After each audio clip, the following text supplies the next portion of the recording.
Hello and welcome to the East Lampeter Township Public Meeting. All participants are now informed that this meeting is being recorded. This meeting is also being offered virtually utilizing Zoom, which is a cloud-based platform for remote video and audio conferencing. The Zoom application is free to the public. The general public is therefore able to join the meeting by connection through the internet or by calling in by phone. The public is also able to observe the meeting on the Township's YouTube channel.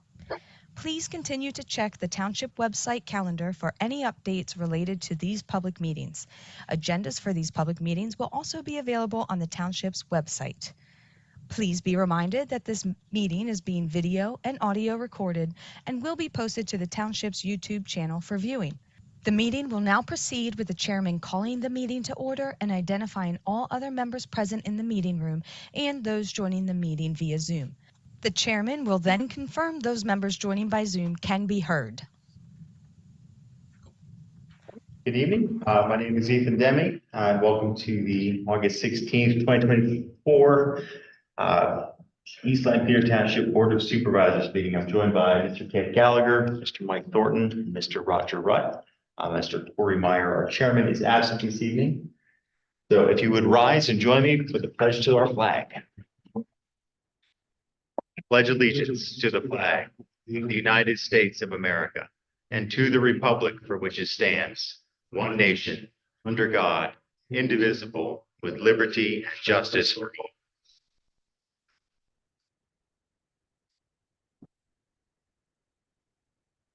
The next item on our agenda is item number 3, which is public comment for items that are not on our agenda. So if you're talking about something on the agenda, just hang out till that agenda item comes up. If you have a public comment for an item not on the agenda, now is your chance if you'd like to give public comment. Yes, ma'am. If you'd rise and give us your name and address for the record. Susan Snyder, 435 Mount Sydney Road. I was here last meeting about solicitation, and I don't see it on the agenda. My understanding was it was going to be talked about today. There are some errors in the minute. It said that the salespeople were there the prior week. It was a month between their visits. And the second thing that was admitted was the police did not respond to the call. That needs to be included. Because I know last week when we were here, they said, call the police, but when police don't respond, we waited an hour and a half, no one came. And so I ended up coming up to the township police office on Monday to discuss. And the secretary met me and said, oh, they were busy. And that was my response that I received. So I'm just saying that. I'm just making that as a comment. I think it needs to reflect. And of course, I'm going to bring up speed on Mount Sydney Road. It is atrocious. I was out mowing today and 2 tractor trailers were on that road and they came over. I mean, if I was in the gutter at all, I would have been knocked off the mower. And they are not going 35. They are barreling through the neighborhood at 60, 70 miles an hour. I am sure they're going that fast. And we're having more and more truck traffic. It's like it's a thoroughfare for truck traffic. And I was on Old Philadelphia Pike at 4 o'clock on Saturday, and that pike was gridlocked both ways. Traffic is not being controlled. It was a mess. I couldn't believe it. Usually you expect that on the Lincoln Highway, but not on the Old Philadelphia Pike. And I've lived in this position for 68 years, so I know what it should be and what it has been. And I realize there's growth, but the lights aren't timed appropriately. The light to turn onto Mount Sydney Road gives 3 cars opportunity to get in. That's about it. And then it's gridlocked. People want to turn in the bank. They can't turn in the bank because, and people want to turn on Whitmer Road. They can't because it's gridlocked. So it's a mess. There's going to be an accident. So it's my statement for tonight. Can I just ask, did you say that was Saturday where you really saw the most gridlock? Yes. Saturday. I was about Okay, 4 o'clock. Yeah, with the Green Light Go project, has that been concluded? The application that the board submitted was rejected by PennDOT. So we aren't getting any funding for that section of signals from Woodland Road to 896. And I know with the last meeting, there was a proposal of townhouses on 896. Oh my goodness, I don't see how that could handle traffic on Old Philadelphia Pike if they come out. So to answer one of your other questions, we do have a discussion of our solicitation ordinance under ordinance 7. Item 7, did I miss that? So it's a subsection of 7 there. So our police chief is going to review that and we'll have that discussion at that point regarding the solicitation.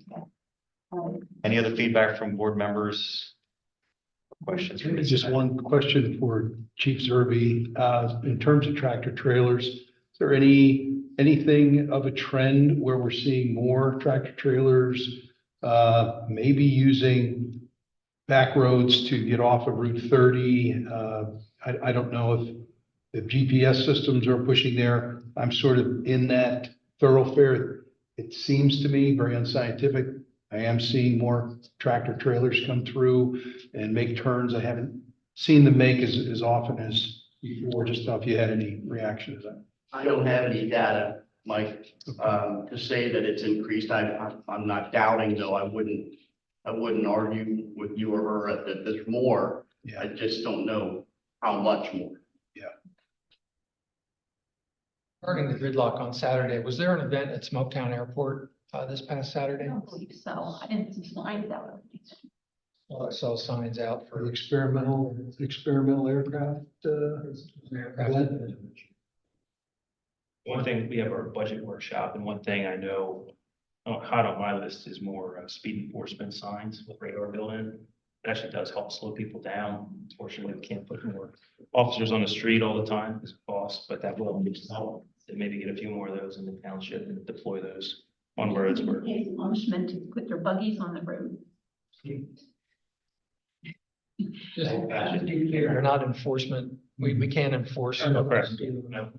Yeah, no, it reminds people. Buggies pays them. Thank you for your comments. Are there any other public comments? Any public comments submitted online? We'll move on to the next item, which is our consent agenda. I'll read through the items in that consent agenda. So we've got a few things on it today. The first is the approval of the August 19th, 2024 Board of Supervisors meeting agenda and the approval of the Monday, August 5th, 2024 regular meeting.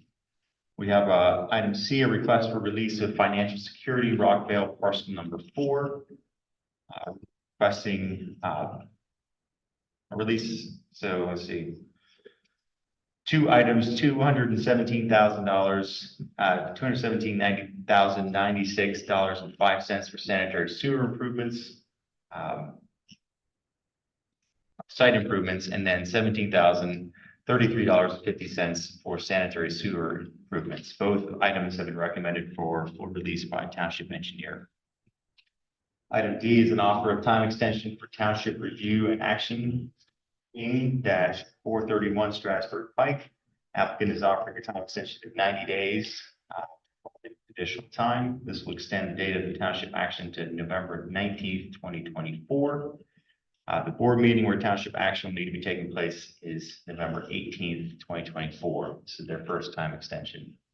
We have item 4E, offer of time extension for review and action goods 2448 Old Philadelphia Pike. Applicant is offering an extension of 180 days. This will extend the date for township action to March 4th, 2025. And our meeting is that same day. This is the first time extension for this plan.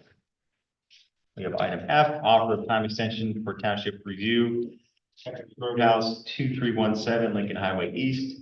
Applicant's offering 90 days to provide them with additional time to address review comments. This will extend the date for township action to December 8th, 2024, and the board meeting that will need to take action will be December 2nd, 2024. This is the first extension for this plan. And item G, offer of time extension for township review, Smucker, 2008 Horseshoe Road. Another 90-day time extension. This will extend the date for township action to December 10th, 2024. And the board meeting where township action will need to be taken is December 2nd, 2024. And item H, approval to pay invoices for all funds, $499,315.27. Three significant bills of note: $81,037 to Jones Auto Group for 2 police vehicles, $133,991.37 to City of Lancaster for quarterly sanitary sewer flows, $46,006.85 to Alpha Space Control for 2024 pavement markings. Those are all the items on the consent agenda. Accept the motion to approve that.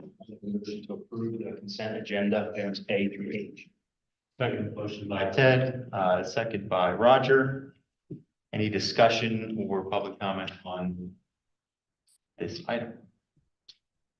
Hearing none, all those in favor signify by saying aye. Aye. All opposed? The ayes have it. We'll move on to item number 5A, old business, Larambo Farms subdivision developers agreement regarding Mount Sydney Road pedestrian improvements. Is there anyone here for this plan in the room? No? This was one of the conditions of approval when that subdivision plan was approved. It had taken place shortly after the board had the township's traffic engineer complete an analysis of pedestrian movements on Mount Sydney Road. And the developer agreed to work with the township to include the design of a crosswalk at Suan Drive and Mount Sydney Road, across Mount Sydney Road. And so this developer's agreement would implement satisfying that condition so that the developers included design in their design of improvements.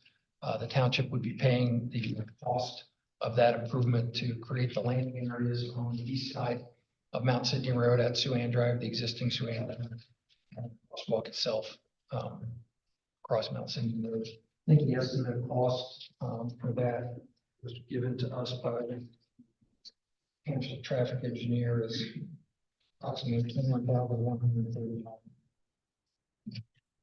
So the developer has signed the agreement, and I believe it's ready for board action. Okay. Then we have a developers agreement for us. Is there a motion to approve the developers agreement? Move to approve the developers agreement for the Larambo Farm subdivision for the Mount Sydney Road pedestrian improvements. Motion from Mike. Is there a second? Second. Second from Roger. Any discussion or public comment on this? Where did you find what the improvements are going to be for pedestrian? So on the land development plan for this subdivision, what's shown there is curbing and sidewalk on the west side of Mount Sydney Road for the entire frontage of their property, and then continuing to connect in with the existing curb and sidewalk at the the former middle school property. And then this additional improvement is on the east side of Mount Sydney Road at the intersection of Suan Drive, the existing Suan Drive. There'll be curb and sidewalk landing areas for pedestrians on each corner so that a pedestrian could cross both Suan Drive to get from north to south or south to north, and then also to cross Mount Sydney Road east to west, west to east at Suan. So how can pedestrian cross when people are traveling at 50, 60 miles per hour and there's a hill there? Our neighbors won't go across the street. They're afraid to go get their mail that's over across the street because of how fast people travel on that road. They're afraid to mow their yard in the front because of how fast people travel. I can't imagine with one pedestrians crossing there. It's a blind out of the hill. Crossing of Mount Sydney is going to be on the north side of that intersection too. When you have people speeding, you don't want pedestrians out crossing. trying to make improvements to pedestrian movements throughout the township has been a goal of the board. And so this was one of those areas where it was an opportunity to provide improvement. So that's markings on the road as a crossing too. Signage, That's marking, reflective paint that's on there, the thick lines that go across to show that crossing. Well, like the rail trail, when people want to cross, they have a flashing light there to alert people. I would think that that would be something that should be put there to check the damn pedestrian that's crossing.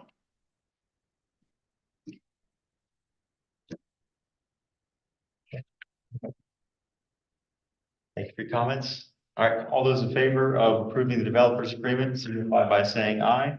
Aye. Opposed? The ayes have it. We're going to move on to item 6A, Indian Motel Stormwater Management Plan, 23-25, 170 East Brook Road. Is there anyone here for this project? You can state your name and come to the front.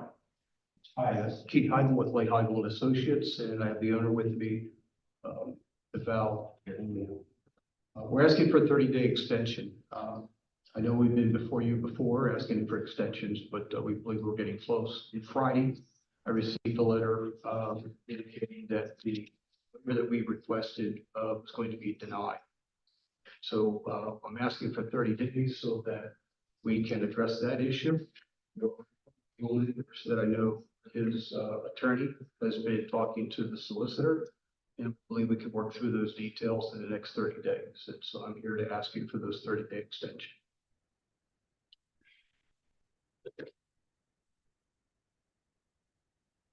So that waiver request that was denied, is that the recommendation from the township engineer's letter? That's correct. And that's this one from August 16th.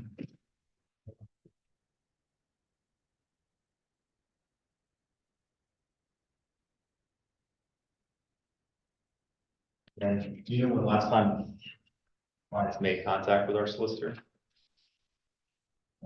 Again,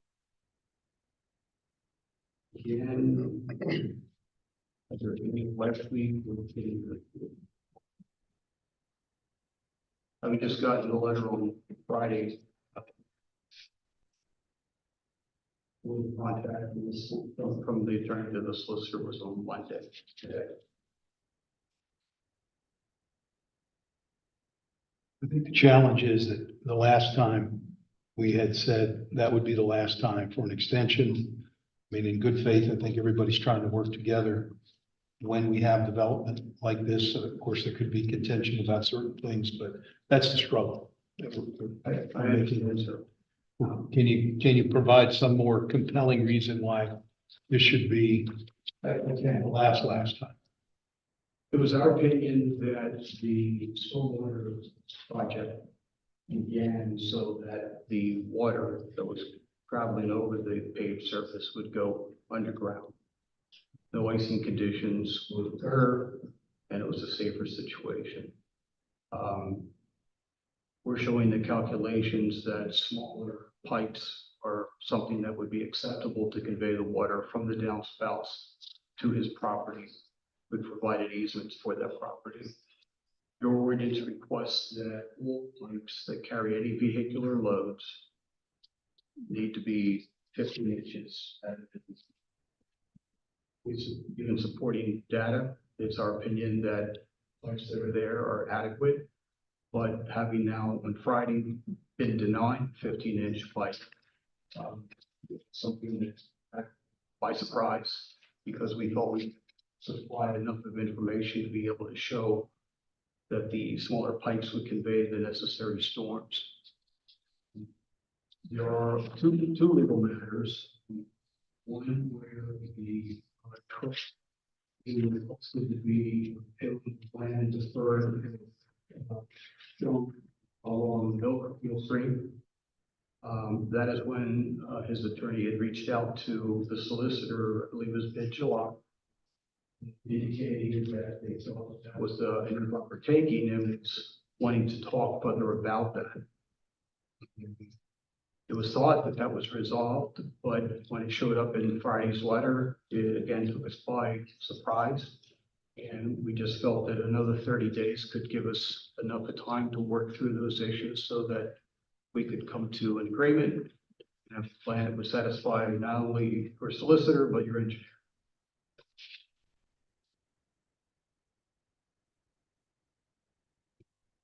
On that, Related to which issue?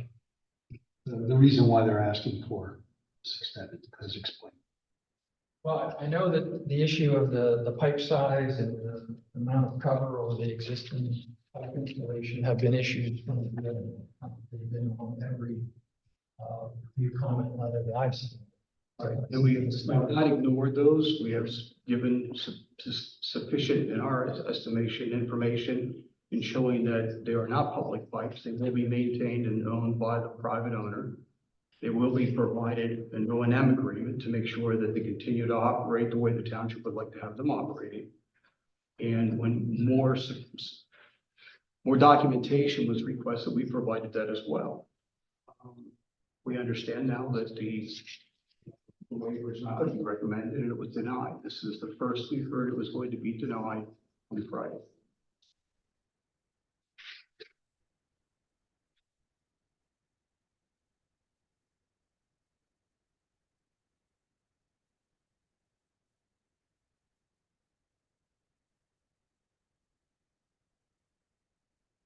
The request was for the applicant to request for a 30-day time extension. Just a comment, we typically get requests of this sort in writing. We haven't received. And I did submit it to writing. My understanding was that Autumn was on vacation.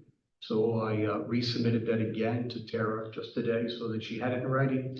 And I also have a hard copy here that I could provide to the board if you'd like me to put it. That's submitted via email. Yes. Colin was out today, that is correct. But, staff hadn't seen it. Yeah, I did not receive it. I'm sorry, but I said it and here's the hard copy.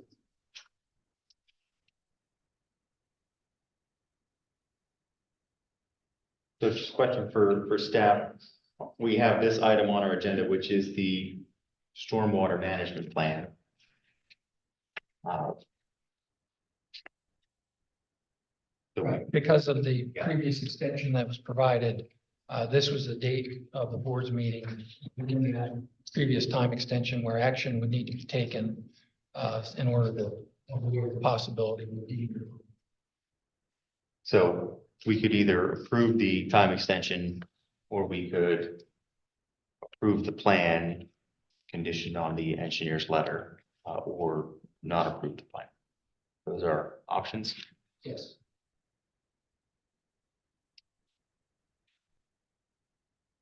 Yeah, it's telling you that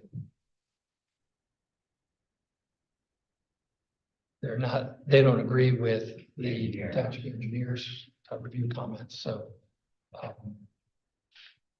conditional approval of the plan would be unusual in that circumstance because the applicant typically has to agree to the conditions. So you're asking for 30 more days to resolve those issues. That's exactly right. If you'd like the hard copy, I can provide that to you. Question is, do you see a resolution happening where you have 15-inch pipes? I would be standing before you tonight if I did. Yes, I do.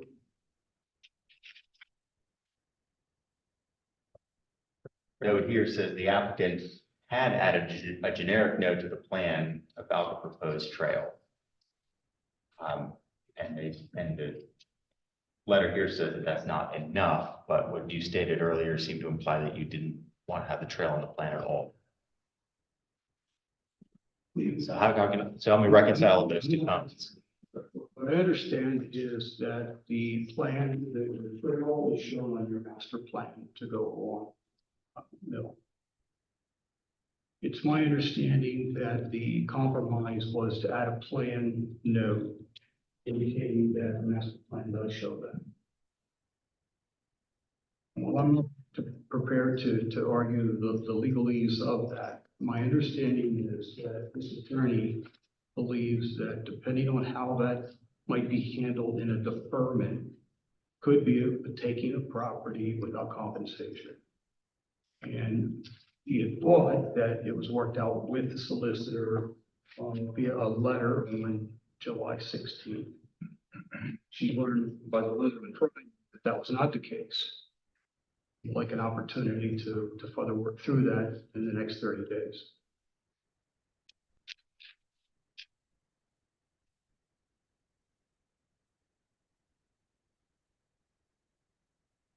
Are you aware, staff, of compromise with letter that was initially sent saying that note was adequate?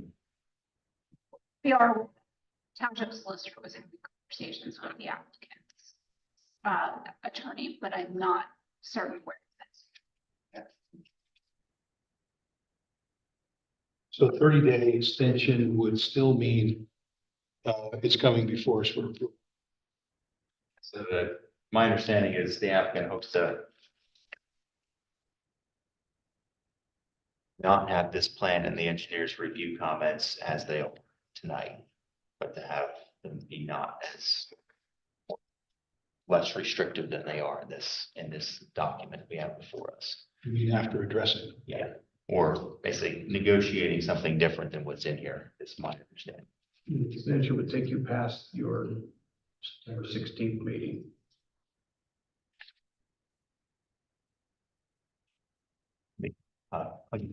My general thoughts are, I like this with the engineer's comments, and I don't see a lot of movement happening in the past 30 days on those, but I may be wrong. I'd like to have the opportunity at least. I'm inclined to allow the 30 days. I'm inclined to allow 30 days. But if you are confident that we can come to an agreement and make this, it's for the business, let's get these guys going the right direction. Roger, Mike? With a note that this is the second sort of finish line we put together. There can't be another one. It won't get approved if there's not sufficient resolution of the comments. So, is that a motion? Not yet aging, but we can. Thoughts, Roger? Yeah. Don't come back here and ask for another extension. So we're gonna go. Understand we're certainly dragging our feet on this. We want to move it forward as much as you do.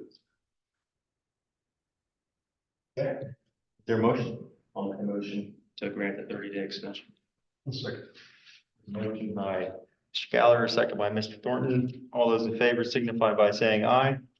Aye. Opposed? The ayes have it. See you in September. Give that to us.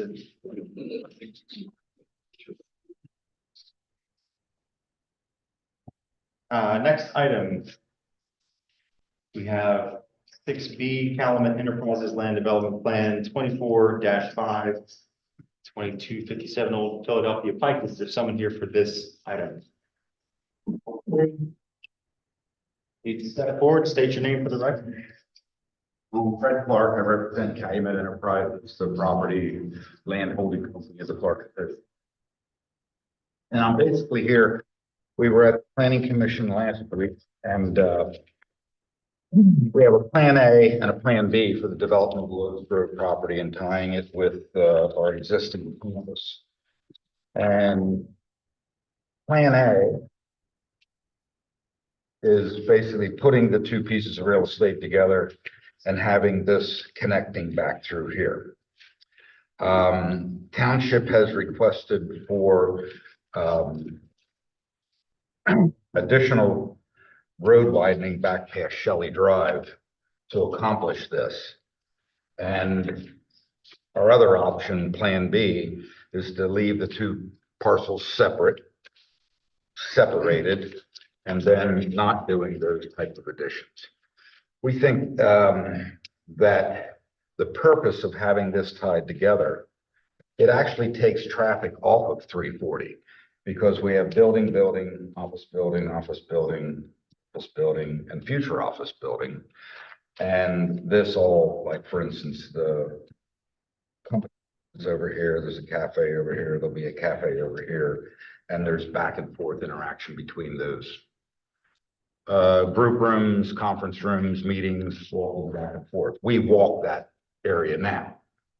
And my main opposition to it is the widening of 340 and taking, well, it's the land's within the right of way. But the problem is there's a drainage ditch on the south side of Route 340. So that drainage ditch would also involve storm sewer in this area down through here, and the widening of the road taking that extra land. I'm not crazy about taking extra front yard off of neighbors if it doesn't really need to be. And the end result is we actually are taking traffic off of 340 by putting this together. Traffic study that we had done, which had the traffic through Shelley Drive, we're estimating about 50 trips a day would be reduced by having this open through here. So as we went to the planning commission, we were asking for the busing. Do you want to see plan B when we bring this back? Or do you want to see plan A when we bring it back? We're preferring plan A, but we have the option of plan B. And have you done a traffic study on plan B? Only on Shelley Drive. Yeah, so the traffic study encompassed, without it connected and without the reduction of having it connected in. It covered this traffic that would be adding with the office building, this office space. What was your total number of trips? So we had in Plan A and Plan B, Plan A is 250 out, 226 in. Plan B would be 300 out, 316 in, about 50 trips a day would be added with Plan B.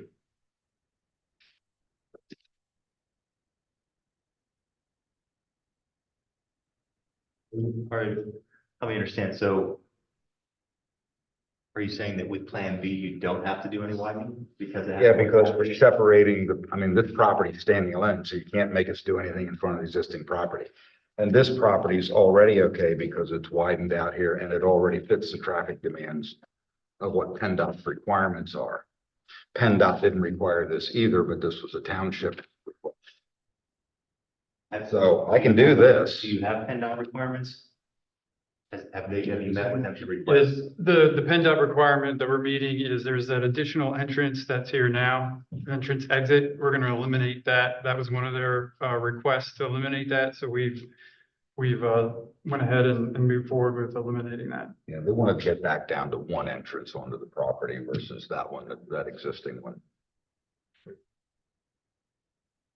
So are you saying PennDOT's reviewed your traffic impact study and provided a response? We're at the stage of the initial response in the design of what we've in the plan with it, with them connected. It was submitted that way. So you don't Initial have- response was saying what they were expecting, but we didn't get final You have a approval. written response from PennDOT. That I'll double check on where the last written response from PennDOT was. Scott believes that what was prepared was a plan which include a warehouse facility rather than the solar farm. It was very preliminary discussion about what was to be in the traffic impact study. And we don't know if that impact study was actually prepared and submitted to PennDOT or not. We don't think it The happened. impact study that had like the warehouse facility and with changing this into solar field, that's what this is back here. It would be taking less trips out of the project by turning that into solar than what the warehouse. So what we were talking about, it's actually less than what it was. But it still hasn't been submitted to PennDOT for review. Not the final, and that's where we're at here of deciding. Most of the stuff you basically get about what they are going to request or require, and it meets all the requirements. but it's not approved by PennDOT. Final approved. Because we're not ready to, that's what we're here asking. You haven't submitted anything to PennDOT. Our final approval is, do we want to go with Plan A or do we want to go with Plan B? Because I'm not going to spend engineering on both of them. So that's why we went in front of the Planning Commission and then now in front of you to say, this is, if this is going to be such a stickler, then we'll just leave the property separate and have basically a wood chip walkway that we have through there now.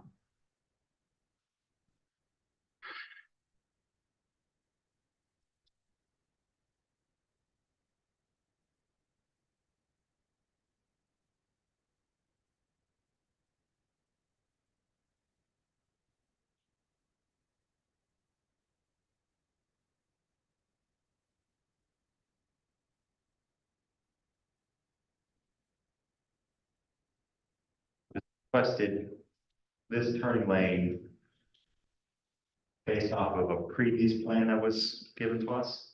Has township staff seen Plan A and Plan B with the Yes. solar farm? When we were talking with the applicant and discussing what would be included in the traffic impact study with PennDOT, we asked that Shelley Drive be included and be considered for an eastbound left turn lane into Shelley Drive. We're saying we don't have to put the properties together. But by keeping it separate, we're adding traffic on the 340, which is kind of productive to what the purpose of it is. But my biggest complaint, held back is taking of the neighbor's land, which is never popular, and adding the stormwater and taking of that land we're roughly estimating about 1.5 million for that road, and that's rough estimate. But you don't know if PennDOT's going to want that or not. Township is saying they want that.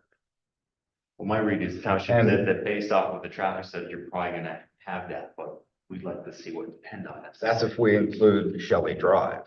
But we're saying if we don't include Shelley Drive, we'll just do Plan B, which is basically the Locust Grove property. And that's what you would, so you still do a traffic impact study on that and submit it to. Well, that's basically what this traffic study was on Shelley Drive, but then there was a preliminary traffic study done on this when this was a warehouse structure back here. So even those, what we're doing now is less than even what that was. The reason that, and this is an internal use solar system, not a external use. So it's not like a utility solar system, it's our internal use. And actually with stormwater, with construction cost, the return really isn't there to put a warehouse building versus what we can make off of it in solar. So is this an actual traffic study of this plan, or is this a? This is Shelley Drive. You see there's zeros down here, 340, 340. This is an actual study of Shelley Drive with Plan A and Plan B. And the main difference is the intersection of out of Shelley Drive. So there's more traffic at Shelley Drive either way. Not really. There's all the traffic is coming through here. Why would there be more traffic on Shelley Drive? I thought that's what you said. If this was separated, no. Oh, there would be more traffic if we didn't combine them. If we combine them, there's less traffic. Well, okay, on Shelley Drive itself, there's less traffic on 340. Not on Shelley Drive. There could be a slight reduction on Shelley Drive due to the fact that this office section here, there's more of a direct route to come in this lane to get to this office space rather than coming in Shelley and coming all the way We across. expect there to be less traffic, but it's really because they have an option. All I was saying is that there's going to be more traffic because you're developing 30,000 square feet. There's going to be more traffic because of this development, yes. And we're ready to introduce that based off of Plan B. But PennDOT hasn't reviewed any traffic impact study that you submitted yet. But they've preliminary reviewed the traffic study that had the warehouse included. And now without the warehouse included, it's better. It's not going to be worse. The trips. Yeah. The trips are down. Because we didn't add any office square footage.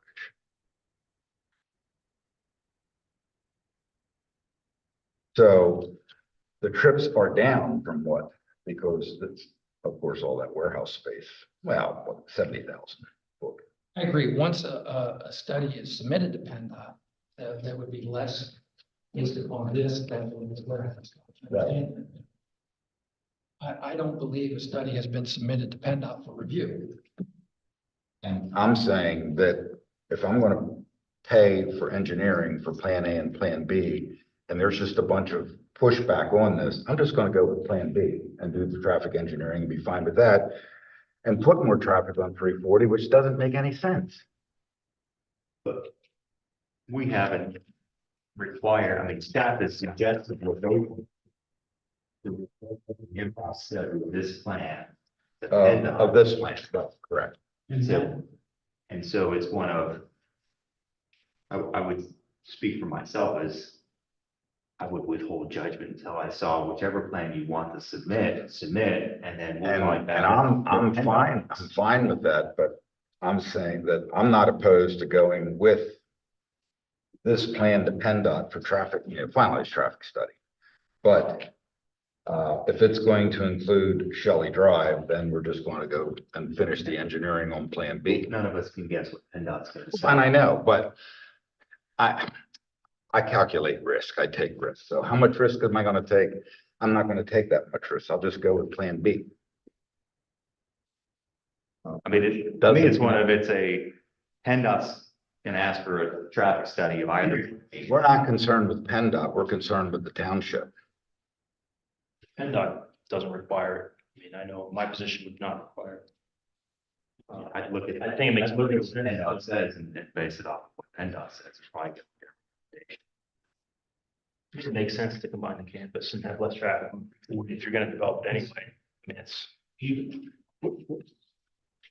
Give a name for that other exit. This entrance, Yeah, just the entrance into the Locust Grove property, okay, so, which there was two, now there's one. so that's gonna take the pressure off of Shelley. It is going to take because of, we feel that the option for these people in this end of the building are going to be coming in here versus coming through the restaurant store parking area to get back to there. And But if the customer, your restaurant store customers, They're only going to be coming in Shelley Drive the way they come in now. okay, Signage wise, the restaurant store sign is out there. This sign on this would be very small, no more than a Clark Associates sign. Because we don't really have any need for customers to come to these buildings. But if it's backed up, people are gonna use the turning. Because there's a turning lane in front of the Locust Grove. If it's backed up, yeah, they're going to use a turning lane. Yeah. Mhm. So you have a turning lane. Skip Shelley and go. Yeah, you have a turning lane into this and, I come into the property every day and there isn't a turning lane there now. And everyone goes about you on the right hand side in the buggy lane. Well, I call it the buggy lane.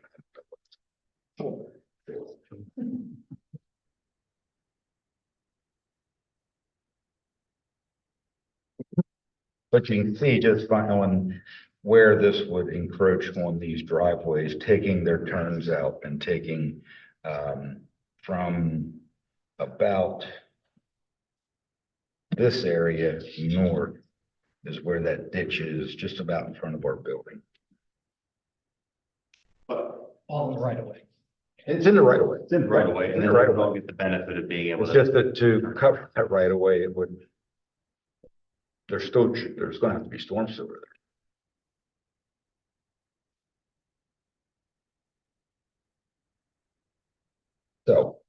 Okay. And the planning commission wasn't opposed to that, but of course it goes from the planning commission to the supervisors. We were just trying to get a heads up before I spent the final engineering costs on if I'm going to have to spend another $1.5 million and piss off a lot of neighbors, which I'm just going to do. So we can take share his, I think I've shared mine, which is I would prefer Plan A, and I'm gonna defer to what PennDOT recommends. I'm agreeing with that. I mean, Yeah, I mean, this is all contingent on PennDOT having the final say. I mean, they really. Yeah, that is any- The road is their jurisdiction. we feel pretty good about PennDOT going with this plan. And we know they're gonna go with that plan, but I mean, this. And it's really one of, I'm neutral until I see that plan. And I understand. It's just, I have less fear of going against PennDOT than I do the township. I'm with, Never heard that one before, did you? Did you expect any less? Okay, thank you. There's no action we need to take for now, this, Ralph.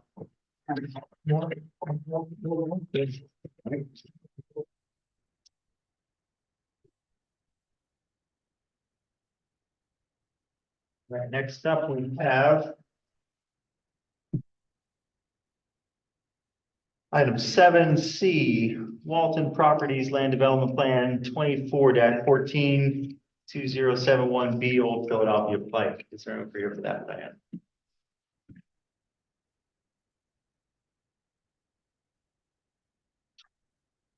Good evening. My name's Todd Vaughn. I'm with David Miller Associates.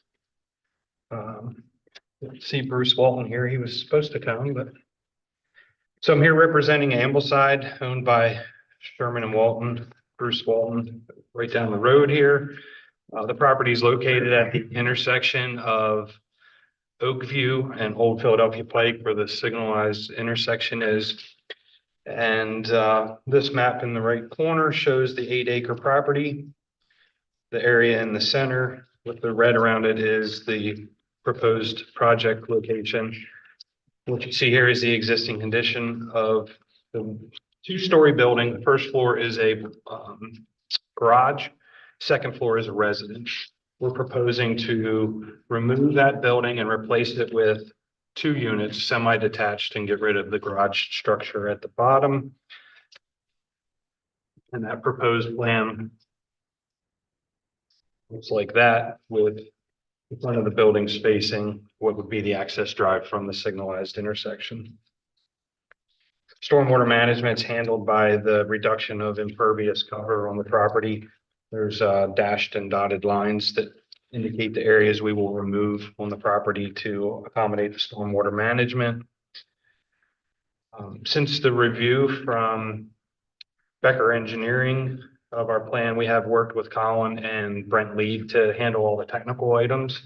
And what we're left with is what I like to call housekeeping items, or some of the sewer and water that is going through the process currently. With the plan, we're also asking for 2 modifications. The first is the modification to file 2 plans, a preliminary and a final. Ask that they be combined into 1 plan based on the simplicity of the project. And the second modification is providing survey information 200 feet around the property site. We're disturbing a ½ acre roughly in the center, and the property's 8 acres. So that's the reason for that request. I'm happy to go through each comment if you'd like. If there's anything in particular, leave it up to how you guys typically like to You're handle. comfortable with the engineer's review comment? I am, yes. And how about the county's review comments? Yeah, the county, you have that right here. Yeah, many. Yeah, so the county asked about dumpsters. There are 2 dumpsters on the property, and we reviewed this with the planning commission, and I can show that to you. There is one located here, or east or west of the property, and the second one is due north of this, so kind of two relatively close, but serve the campus for Ambleside.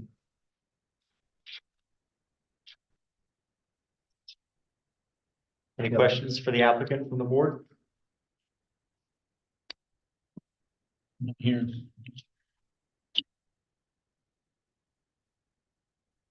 And a motion. We can accept the Walton Property Land Development Plan 24-14 for 2071B Old Philadelphia Pike. Conditioned on the satisfying all the review comments by the township engineer. Motion by Mike, second by Ted. Any other questions or comments from anyone? On here. All those in favor, signify by saying aye. Aye.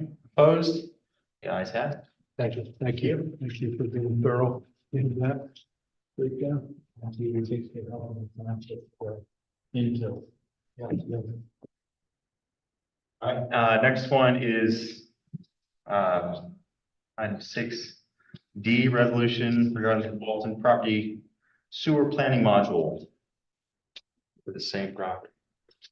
For this project, we have been told that DEP is now requiring modules, even if you're only adding one unit, which is something different than what we've experienced before. But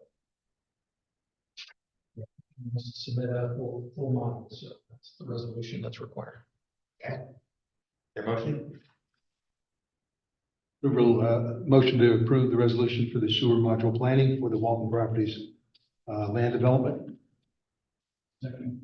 Motion for Mike, second for Roger. All those, any public comment? All those in favor signify by saying aye. Opposed? The ayes have it. Moving on to 6E, Verizon Stormwater Management Plan. 24-20, 1836 Lincoln Highway East. Here, state your name, please. Hello, I'm Michael Patton. I work for Network Building Consulting. I'm here representing Verizon. The existing parcel is developed with a water tank and two telecommunications facilities, AT&T and T-Mobile. Verizon's planning on going in there, kind of sandwiched in between those two. The two communication compounds that are in there have a spaghetti of utilities that are underground, which kind of hinders our stormwater management plan. The best location kind of is where all the utilities are coming together in the northwest side. Verizon's proposing a 10x31 lease area with a 4x25 equipment area. The equipment area is composed of a 4-foot by 7-foot generator pad, 4-foot by 7-foot loose gravel area, and then another 4-foot by 11-foot pad for the equipment. It's a total of 72 square feet of impervious surface. And for that, we are proposing a 5-foot by 10-foot by 5-foot deep infiltration trench to the northwest. We're on the southeast of the T-Mobile section. The northwest of the T-Mobile section is where the best layout, and we could actually get a wider infiltration and everything would work better. We're seeking a waiver from the stormwater ordinance section 360 to C to allow a higher ratio than required maximum ability ratio shown on stormwater calculations on sheet 12 of our report. The infiltration testing report stated that the area has the risk of sinkholes, but the related karst activity near the location is low. Sheet 5 of the stormwater calculations have the rainfall depth, which if we meet the NOAA rainfall data, and sheet 5 goes to so, Quick question for you. Are you comfortable with all the engineers' review comments? with all of them, no, not all of them, but my engineer is. Your engineers, okay. So is there something so would you comfortable with us approving this condition on this letter? Oh, that's what we're seeking, is Okay. conditional approval on that, and we'll have it fixed up and back out on the 23rd. you want to add in excess other than letter? Any questions for the applicant? Motion to accept the Verizon Stormwater Management Plan -20 for 1836 Lincoln Highway East, conditioned approval of the township engineers review comments. Resolution of those comments. Motion by Mike, second by Ted. Any public comment? Does that work for you? Awesome. All right. All those in favor signify by saying aye. Aye. Opposed? The ayes have it. Move on to item 6F, Byler Echo Agreement, 200 Maple Avenue. Is there someone here for this? We did receive a letter asking to withdraw their application for this. So to accept their letter, do we have to take any action? I don't think you need to take any particular action, but we'll reflect it in the minutes that they withdrew their application. So that application is withdrawn. Item 7, supervisor discussion items. The first one on the agenda, we have 2 items. One is the budget item regarding our homelessness outreach. We've got the discussion on that, and then we'll have a discussion on the solicitation ordinance. So we'll start with the budget item regarding homelessness, and just a bit of backgrounds. The township has budgeted $10,000 in the 2024 budget to do some sort of help and outreach to our neighbors who are experiencing homelessness. And we've invited some members of the public who work with our neighbors. And we'd love to hear from you of ideas of how we could spend the money, or create a grant system to get the money out, and I know the board has some questions about just a better understanding of the issues that our neighbors are facing. So if you want to kick us off. I guess I'll start. Awesome. So I'm Katie Rice. I am not an East San Peter Township resident, but I am a Conestoga Valley School District alumni. I actually graduated with your son, Ralph, to class of 2003, and I am an employee, and my daughter attends Brown. So I'm very invested in this community. So I am one of 3, a small department of 3. But Jenna Mabel serves the far left. She serves the middle school team. I serve the elementary, so all 4 elementaries. And then Carla Di Clemente on the right is our high school social worker, and she serves the K-12 Spanish speaking. So I'm just here to provide you district data. We provide this to our school board every year. So this is information that is just good to know, and good to know where our needs lie. So next slide, please. So when you look at our homeless data, I have congruent years going back to when I started. Actually, I was started in 14, but I ran out of space, so I've just kept deleting the last line.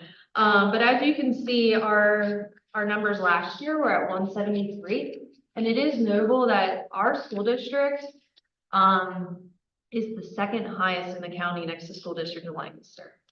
School district of Lancaster in 2021, 2022 had 790, I believe, where we were allocated 156 students. That data is a little different than what I provided you because it's the state data. So it looks at how many duplicated students and so forth, but we consistently are the 2nd highest school district for numbers of homeless identified in the entire county. Okay, can you do, maybe it's on your list here, just a quick definition. Sure. Who's homeless? So the way that we define homeless is anybody who has a precipitating event, whether it's a fire, an eviction, a job loss, a marriage separation, anything that caused them to move. It is very different than the HUD definition. So our definition, you could be living with a family member or a friend. That is considered McKinney-Vento homeless.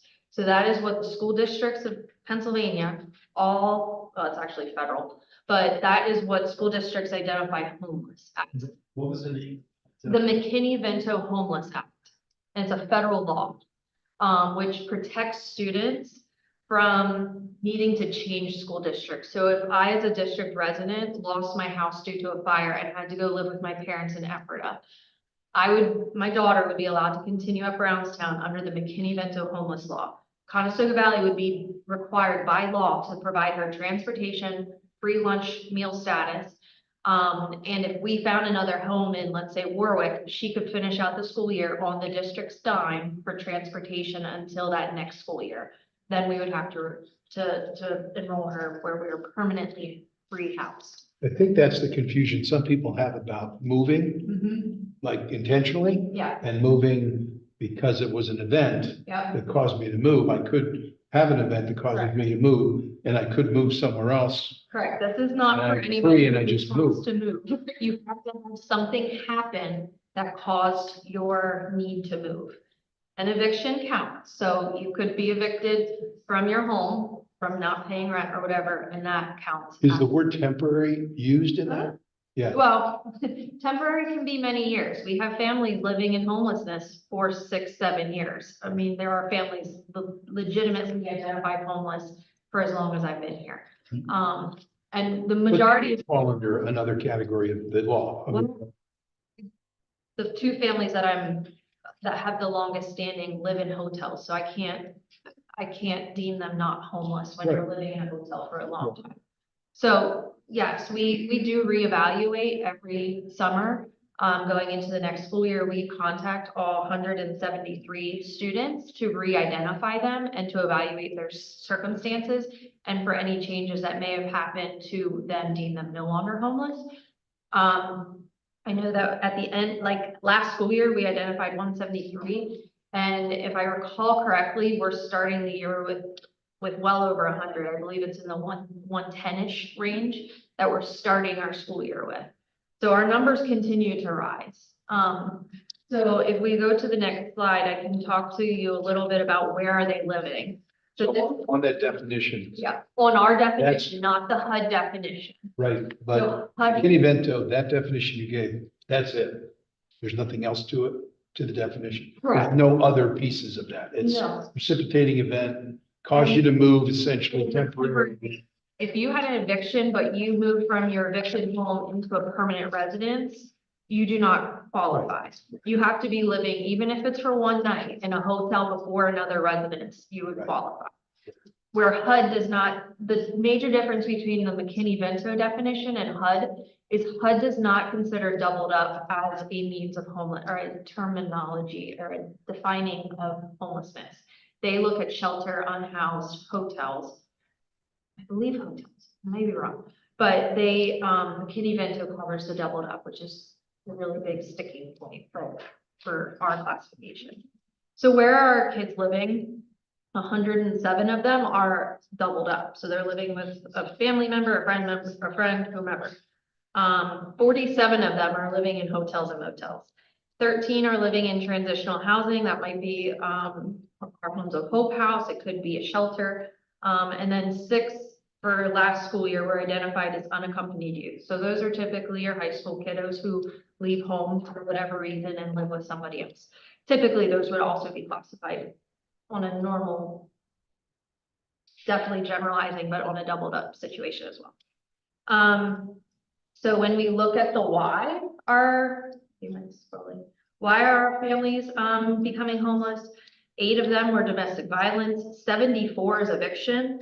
And I'll point out the 71 for other. We have families who are longstanding homeless. To find the precipitating event that actually put them into the homeless situation is really complex. So we just identify them as other. We have found a great influx of families who, for whatever reason, they hear that Lancaster County is a really great place to come for resources. And they land here, but they're landing in hotels, which fall under CV. So we see a huge influx of people moving from out of state, plopping themselves down on Route 30. And then because of their location, when they go to enroll their kids, their only option is CV. So we absorb a lot of the transient out-of-staters who land here for work or whatever, but as long as you're living in a hotel, you're classified as homeless, whether you have employment or not. So that's very notable. We also have under that, we have several that are fled country. That is also a category that's been increasing. And then we had 9 that were identified because of parental separation or divorce. So that kind of gives you a background as to why they are homeless. Just so that you're aware, the families living in hotels and motels, I don't know if you're aware, but it is costing families $550 a week. That's $2,200 a month. These are not families who are not working. These are families who are mostly, generalizing again, two-income household members who are barely making enough to cover $550 a week in a hotel rental for a weekly rate. So they are not making enough to get themselves out of this situation. They're merely making enough to cover that living expense, but nothing beyond that. So that is why it's so hard for these families to get out, because you're not saving enough for a security deposit. You're not even getting credit from a landlord for the weekly pay that you are giving that owner every single week. But that doesn't help for anything. That doesn't help your credit. It doesn't help anything. So they don't have anybody to say, oh, I've been paying my rent, because the hotel owners aren't doing that. So it's very complex and very difficult to get out of that situation and during that cycle. So the trends that we're seeing, attendance is a national crisis. A lot of that's dependent on your living situation, depression, anxiety, mental health. If you are coming from a trauma-filled environment, if you are homeless, you're not going to want to have the motivation to succeed in school. Your attendance is going to suffer. Unfortunately, for our county and our district, the resources to attack attendance problems is limited. Children and youth won't look at it anymore. So we're stuck with limited resources to how to address attendance. Lack of affordable housing. We have one, I'm sure you're all well aware, we only have one affordable housing complex in this district. And that's over at Community Basics. They have about a 2-year wait list. So I still encourage people to apply, but you know, when they're looking at a 2-year wait list and a $35 fee or a application fee, they know that the likelihood of them getting to the top of the list is not likely. And then the increase of English language learners. We are seeing Carla Di Clemente, our Spanish speaking social worker. She had record of having 129 referrals for Spanish speaking services. We are in school 180 days. She was doing 129 of those had days where she was doing servicing the Spanish speaking population. So we're trying to provide services. We partnered with Seeds to provide ELL services for that population, trying to grow a community within our English language learners. The school district has invested opportunities and supports for the English language department. So trying to boost our resources for them. And then just the general need for trauma-informed and restorative practices in education. Our teachers are really struggling with how to deal with the increase of behaviors that are coming as a result of the traumatic backgrounds. Homelessness being one of those factors. There are many factors that play into trauma backgrounds, but when you are not in stable housing, you cannot learn. There are so many factors. I cannot fathom having to live in some of the conditions that these families are living in day in and day out. I take it for granted that I get to go home to a bed and that my daughter has a bed to herself. These families have 5, 6 people living in a 2-queen room hotel unit for months on end.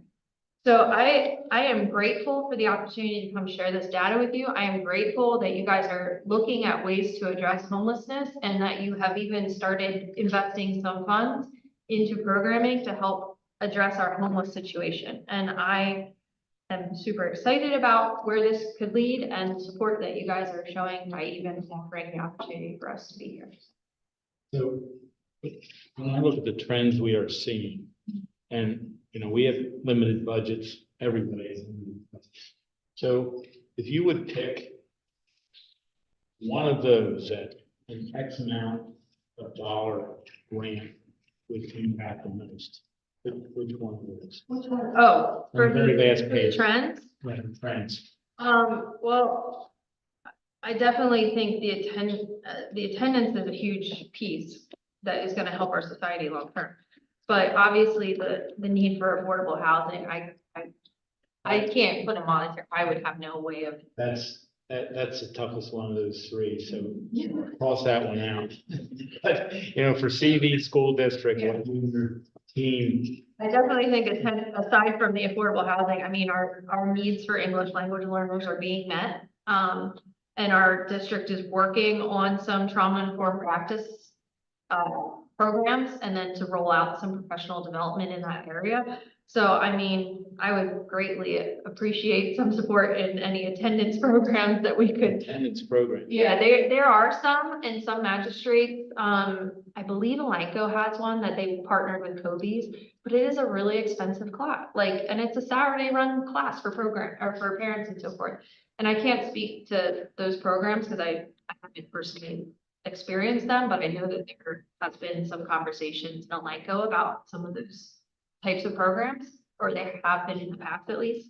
But we need to find a way to figure out how to help get these kids to school. And we've utilized the SROs, like we have exhausted what we have, we utilize what we have access to. And unfortunately for CV, we have awesome SROs who are willing to go out on home visits with us to try to coax these kids out. But yeah, it's just, you know, you Katie, can only do what you can do. Do you see, you know, career in education myself, you know, attendance is always an issue. Like, there's always trying to get students to be in school regularly is very, very good for them. Yeah. They can't see it all the time. Sometimes their parents can't see it all the time. Mhm. Do you see an offshoot of the pandemic Oh. as, you know, an extra piece of, well, wait, I could not, you know, I could do school without going to school. Now you want me to go to school, having more difficulty doing that. Do you have any comment to that? I don't know if it's that they didn't have to go to school, it's that they got used to being home. And I do think a lot of anxiety, mental health, I saw it in my own daughter who's going into third grade, like her grade level was that prime, that first year back into kindergarten. And even resources that I have say that that age is definitely seeing an increase of anxiety and so forth. So I definitely think the pandemic has negatively increased the attendance rates because kids got accustomed to just staying at home. They were probably still not doing the work while they were at home, but it's a comfort level. It's, you know, I want to be at my house. I want to be in the home. And getting back into that routine, especially if you don't have familial support to encourage that or expect that. It's definitely a challenge. And I would say, you know, we're here to talk about homelessness, and I could see how attendance at school is related to that, but Oh, the focus of attendance is a school issue. Yeah. That, you know, grant writing, and, you know, I'm familiar with a lot of the programs that are there. But I think for our sake and what we're hearing from people at some of these conversations are, you know, we need to identify the school problem of homelessness and children. Now, 47 are in hotels and motels. Do you have a comparison to any other area of how many students are staying in hotels? And I think you already suggested it. Well, why do we have so many that stay in hotels? Because we have hotels. Other places don't have as many. We might have some that are quote unquote more affordable. But if you're spending $500 a week, you know, $2,000 a month, well, you know, we're proposing, there are developers who are going to have market rate, but a place that's going to start at 1,500. So hopefully some of that is impacted. But is that really why CV is number 2? Oh, I definitely, I think we do a great job at identifying students. We have a really great process of identifying students as homeless at the point of enrollment. So we have a really great process, and I think we do a really great job at educating our community on what homelessness is. So I think that works for us, but I also think, I mean, it is undeniable that we get the bulk of any of the budget hotel enrollments. Like, you don't have. 100%, yeah. Yeah, you don't have budget hotels in many other places. I can think of Lidditz Pike has one, but you're not finding the $550 a week rate anywhere other than our corridor, Route 30. So the eviction piece is huge. That's a big, you know, that would sum up everybody who's been in housing. Ethan has really been front and center on all these issues of housing, but that would be a huge, also perhaps a COVID related Yeah. phenomenon. And the ironic thing about the evictions, there's some apartment communities who are actually encouraging the families that they are evicting to contact the social workers at the school for financial assistance. So it's an interesting twist that they know where the resources are and they know how to act like help the families find the resources, financial resources. But we're also limited. Like we have a small ministerial fund that we are very grateful for, but it doesn't cover the needs of what our community has to stop an eviction. So, but it is interesting when families are finding themselves facing an eviction, the guidance from some of the offices is to call the school. So we are definitely becoming that hub, and the community is aware that we have some financial assistance for families and so forth. And wrestling with, if you have the 71 that are other, sort of the problems of cycle of poverty caught in that cycle, right? Oh, for sure. Yeah, absolutely. And another part of the attendance piece as it relates to homelessness is when we have a change of hotels or whatever, even if it's just from Eastbrook Road to Route 30, it could take transportation 3 days to fix that route. Like, it's not a immediate thing, and that they're overwhelmed too. And you can only do so much when you are limited bus drivers or whatever. So the transportation piece that we face is even a barrier to getting these kids into school after they change of hotels or replacement change to get back into school. So sometimes there's a lapse for excused days, but it still counts towards, it still negatively goes against their. Thank you for your comments. I know we've got a few other folks who have a few things with them, and then some good discussion as well. Thanks, Frank. Would anyone else like to jump up next? See some seeds about to be planted. New sweatshirt that Yeah. high school made for us. Just state your name for the record. We know who you are. Michelle Hine, co-director of Conestoga Valley Lead, Kristen Sheehan, co-director. So thank you for this opportunity again. So seeds, in case some of you are unaware, we have 3 main pillars. We work in education and housing and health. And so Katie referenced a bit of the education where we're working with some of our English language learners and doing 3 classes for them in the school district. But housing is the other area that we have begun working on. Mostly since January, we've started working more primarily with that. Our original work with that was partnering with CrossNet Ministries, if you're familiar with them, as we are right on the border there, and they were getting a lot of calls for people in the Leola area. And so they have started working alongside us and partnering with us as when they get a call from them, referring those families to us, and we are working with them. Those would be families working in this area of the evictions, trying to not have an eviction. They were sick for a week and they're paycheck to paycheck, and now they're feeling stuck. And so how can we work with them on budgeting and give them that little bit of a bridge so they can stay in their home and not become one of these numbers of homelessness. One of the other things that we just recently started getting more and more calls with is with our unsheltered friends and neighbors. We've been in regular coaching with the Homelessness Coalition and Deb Jones, and just learning the programs, learning the street outreach, learning the effective ways to coordinate and to bring resources with our neighbors that are HUD defined homeless who do not have a shelter that a human should be living in, a car, the woods, those areas there that some of those friends are living in. And so that's been more recently in the last couple of months, some phone calls that we're getting there. We've had the joy of partnering with CDCCS. Sometimes we get those calls and we can call them and say, can we have an emergency box of food that we can run to some calls that we've gotten from there? And they say, absolutely. We pick up those boxes of food and take it to some of those families in that situation. But that kind of has brought us to an idea that we had with ways to spend some of these funds that we would love to branch out with these and have more of a street outreach to some of those HUD-defined homeless neighbors that we have in the community. Yeah. So what we did was we actually wrote up a proposal. There's room for this to change or to have a discussion with this.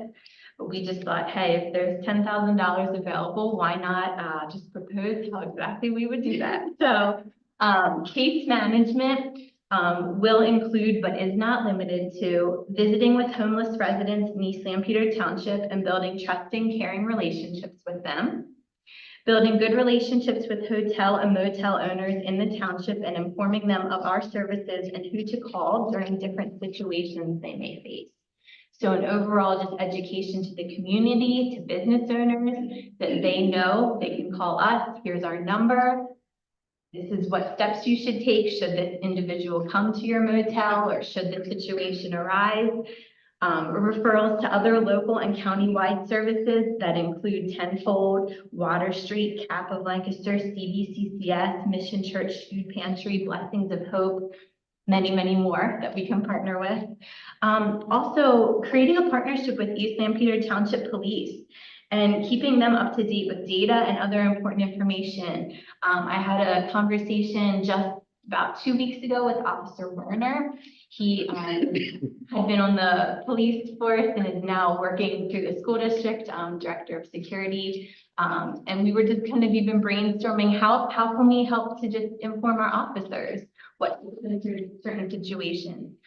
In situations where they may be working with a participant that we already have a relationship with, could we put some kind of seeds window cling on their door or window so that when officers arrive, we could essentially become liaisons in that situation. We already have a trust built with these participants.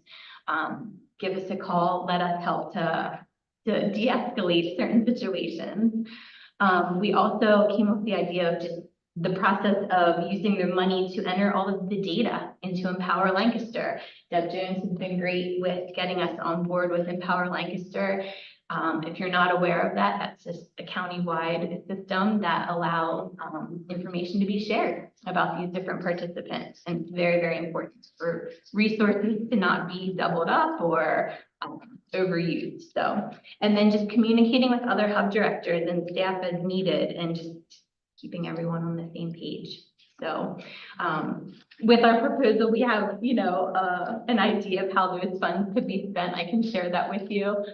There is room, for discussion, but that's kind of where our hearts are in this. We would be willing, our proposal would be that Michelle would work up to 2 hours a week. I would work up to 2 hours a week, devoting time specifically to that unsheltered homelessness population in East Lampeter.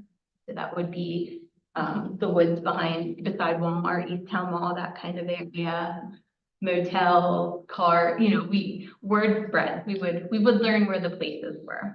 So, and our goal would be to remind ourselves of their absolute humanity, to remind our community of their humanity, and to remind them of their humanity as we walk alongside them and show them resources that they might not know, just being a friend, being able to connect them to the right spots. Tenfold is already working a little bit in that area, but they're stretched thin as they do so much in the city. And so we're just beginning that partnership with Tenfold as they are showing us who they're already working with and kind of handing some relationships over and being able to walk alongside in that way with Tenfold.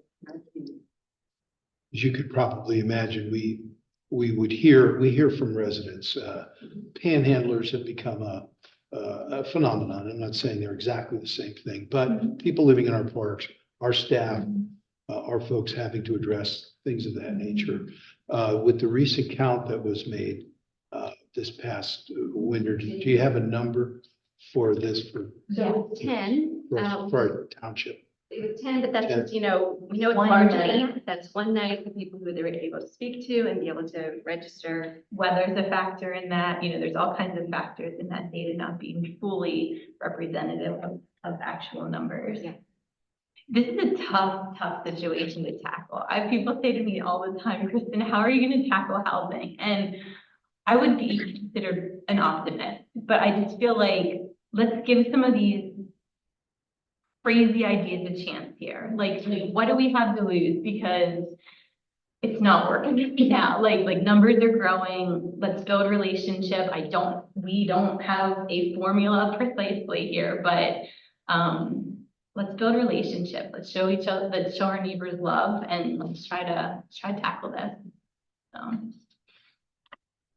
And the scope of who you're serving is, or are the townships of the school district. Is that right? Correct. It's not just East Lampeter Township. Although East Lampeter tends to be where most of your HUD-defined unsheltered Mhm. families are. And most of the CV folks who are in a hotel.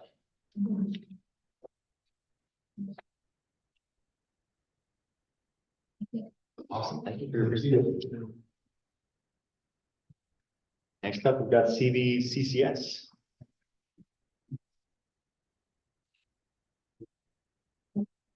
And I'm the board president of CBCCS. I'm John Barrett. I'm the executive director at CBCCS. We're really appreciative for you guys and our partner Seeds and just the opportunity to come in front of you and have this discussion. I think this is one of many because this is a really complicated issue.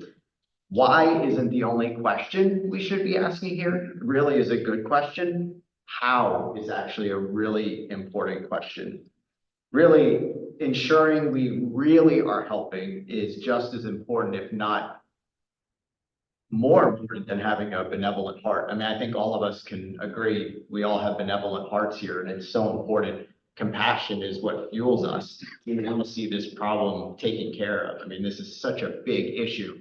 The one thing that we don't really talk about as much, I mean, at CBCCS, we've been at this for quite a while.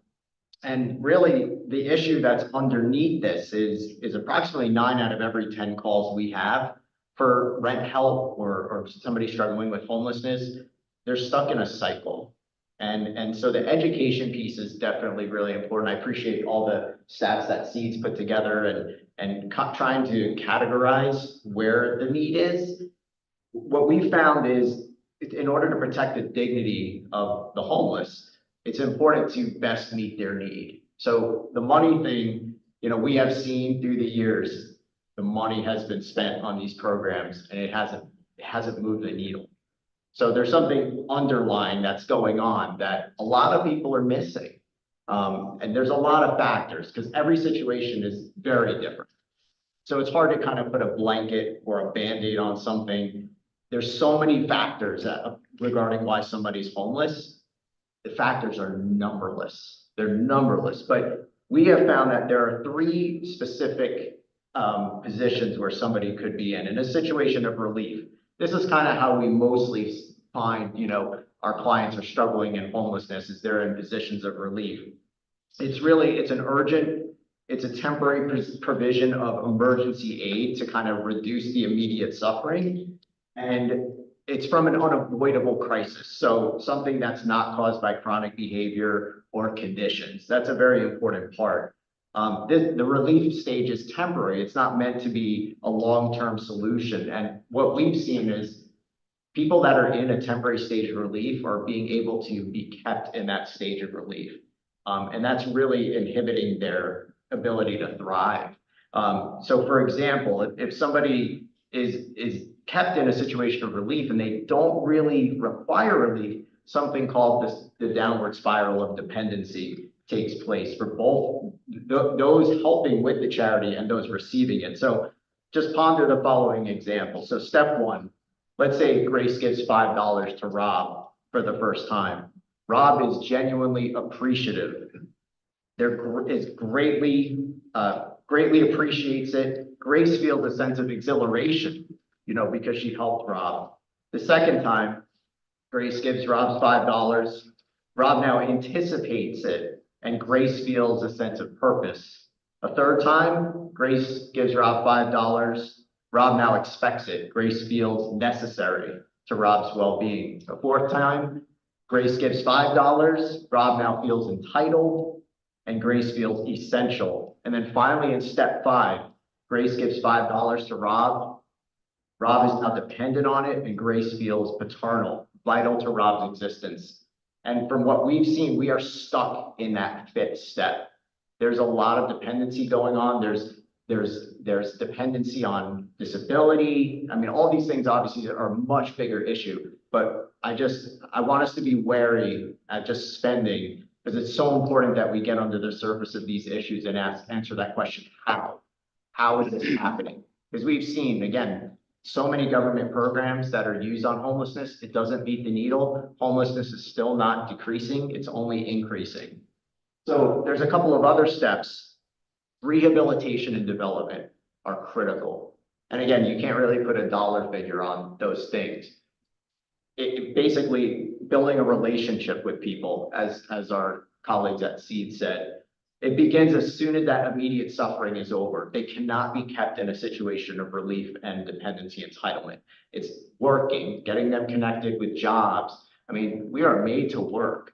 I mean, work provides dignity. It really does. And this is a huge aspect of homelessness. Not everybody stuck in homelessness doesn't have a job. I mean, there's, you know, as Katie mentioned, there's a lot of hardworking families that are barely making ends meet.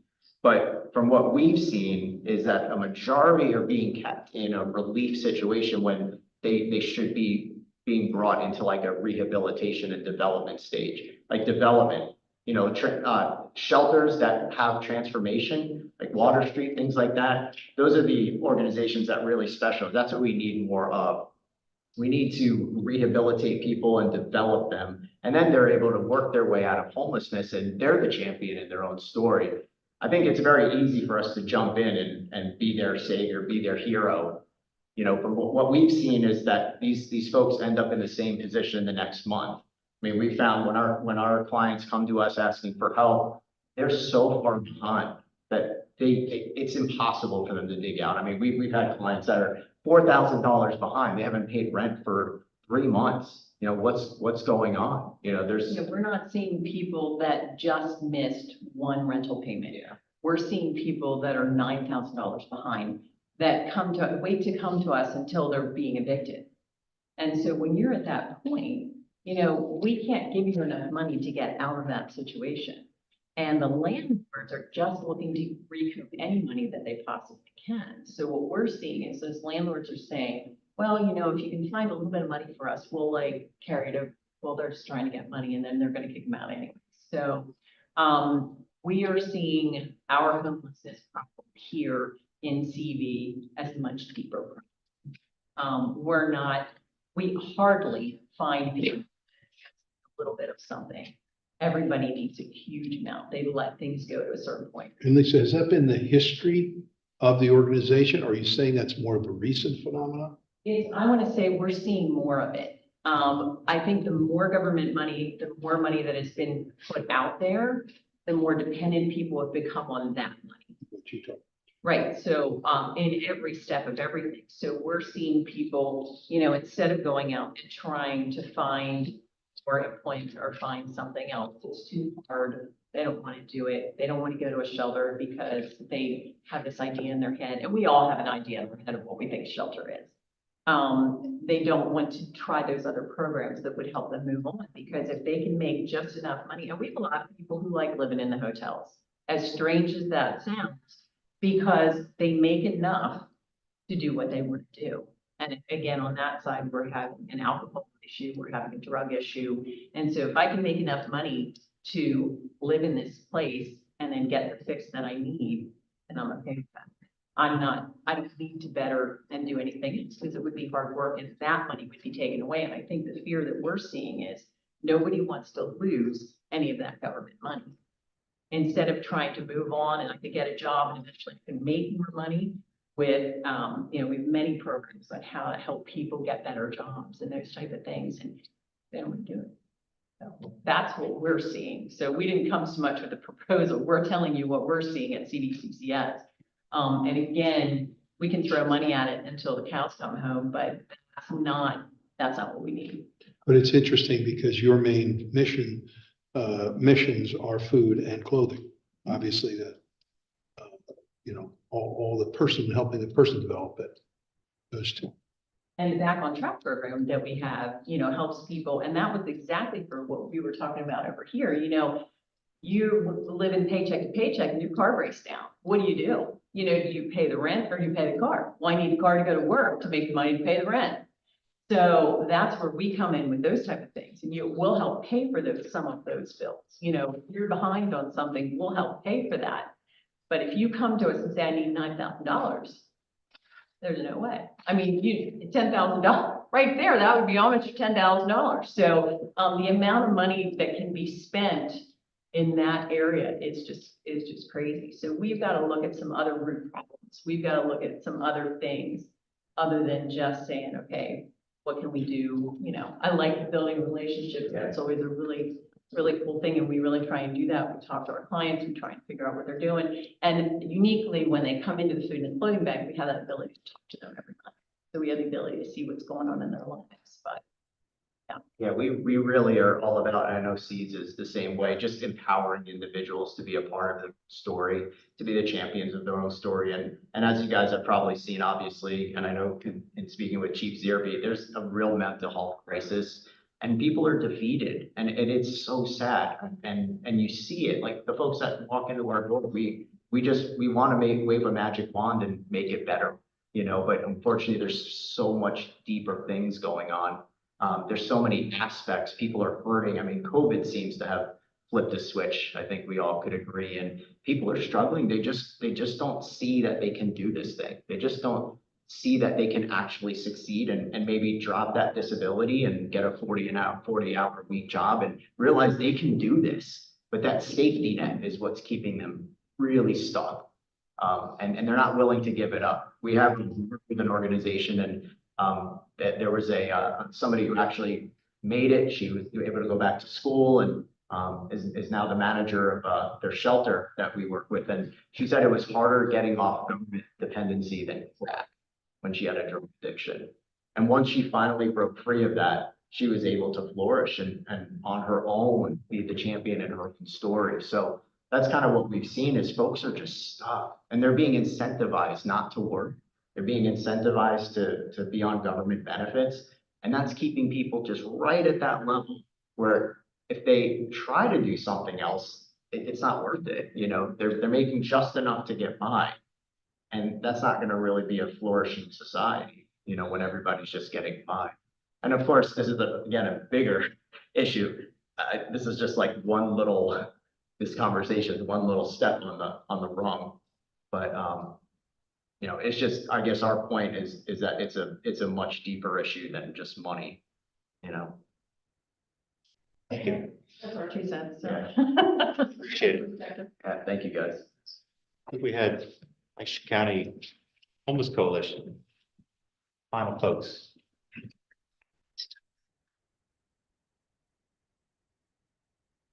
Good evening.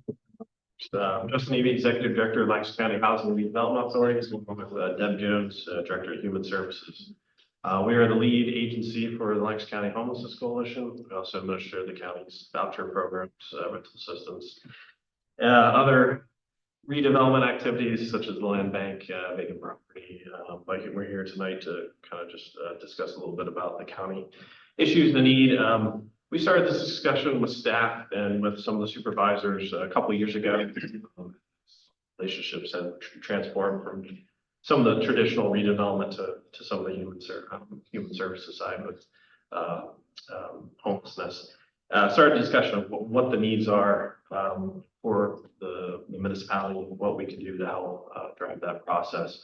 We administer the county's HUD funding. I can let Deb, if you have any questions on HUD funding homelessness or some of the data on homelessness, I'll defer to Deb on that conversation. But in general, our role is to understand what the needs are in the county, how to obtain those resources, and work with over 50 to 70 organizations, a couple you heard tonight, working together collaboratively to address the issue. You heard the complexities of homelessness. We will not get into the complexities of housing development, housing choice, or the true definition of affordable housing compared to HUD-defined affordable housing to what's affordable housing to you and I. I think that is a distinction that we need to continue to make across the county. In general, yes, homelessness has been on the rise in Lancaster County, up 13.5% from last year. That is trending with national trends. Again, so this is not just a East Lampeter, Lancaster County, Pennsylvania.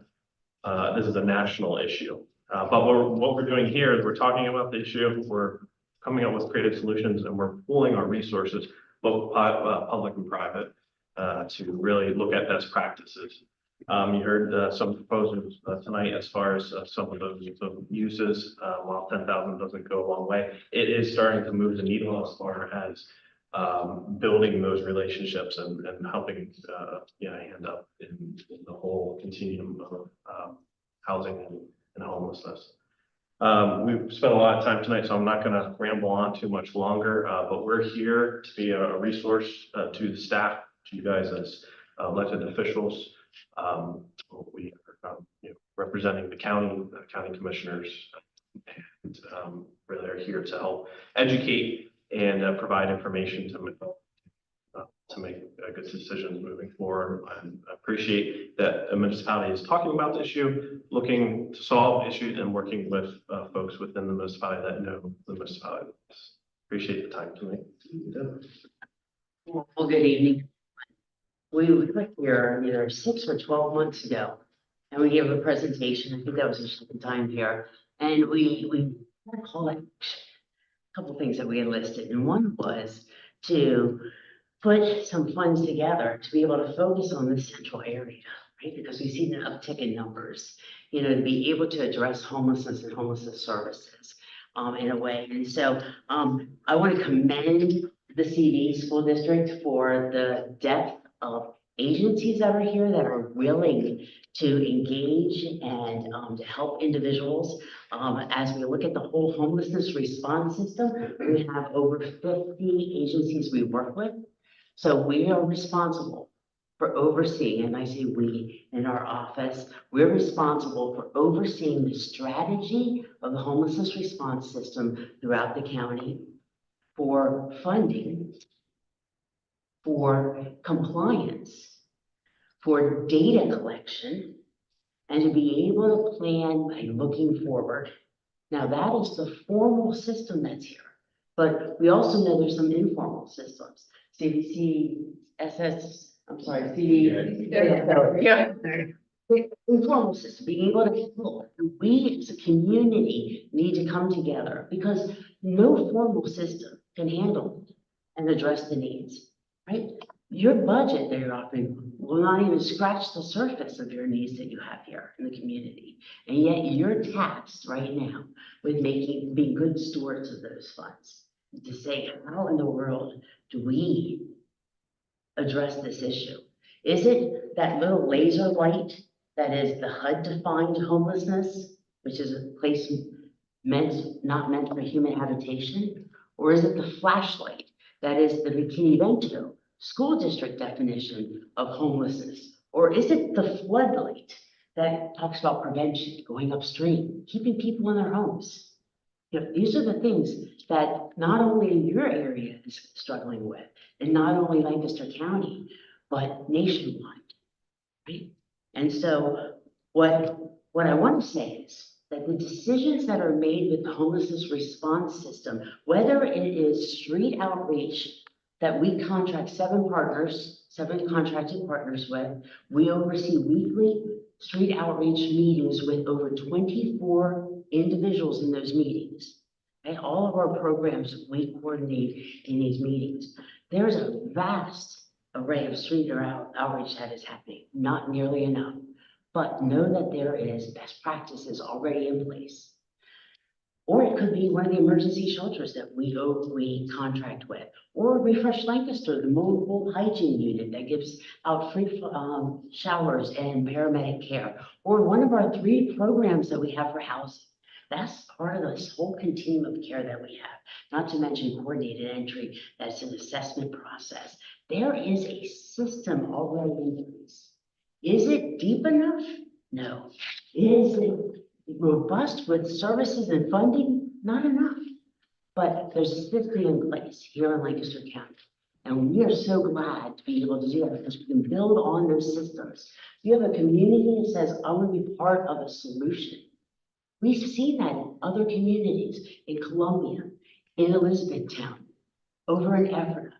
And they've been able to mobilize together, making great referrals with the school district, along with social services, along with the food banks, which is a gateway into services. We've seen it. We are assured that with your partnerships here and your willingness to engage, that you'll be able to work through a solution, and our team is here to support. We heard that CBC talk about the Empower Lancaster, the case management system. What a tool we have to ensure that the person who's being helped to visit now shows up in the front door over here. They will be able to pull that information, case notes, visits, financial resources by this system. And so that is that network is so strong. So as Justin said, we are here to answer questions because we see throughout the county. We don't have all the data, but we have eyes on different areas as well as this whole foundation. So you're not traveling alone in this, right? You have the coalition to be able to support.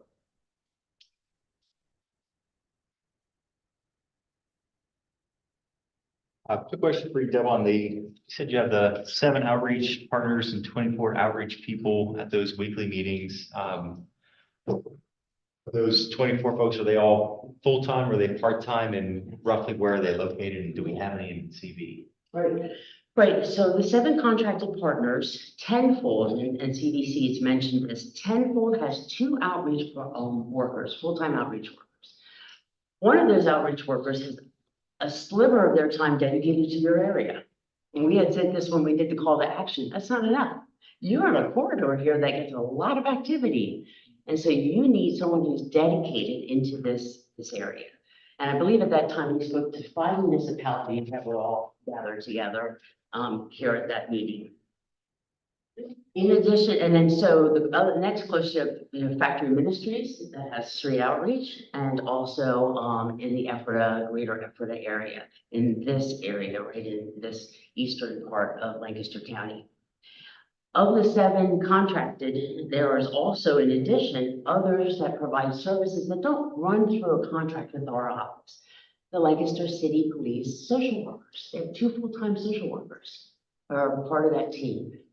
Did you know there's a street medicine team that comes out? That is doctors and residents who are providing medical care to individuals. They come down here to CrossNet, as well as other areas throughout the county. They are at that meeting. We have others at like EMT. We have the emergency room social worker who comes to those meetings as well, because they see a high number of individuals coming through who are unsheltered. So what that means is you have a strong collaboration. So should you offer any support or financial backing to any of the social services that are in your area, we would be right there with them, helping to scale them up, share best practices, whether it's by SAMHSA or the National Alliance to End Homelessness. We'd be able to walk alongside of them, both with Empower Lancaster and with engagements. And that is a value. That comes with no cost. That is what we're called to do, and that is a responsibility that we have. So if that helps answer your question.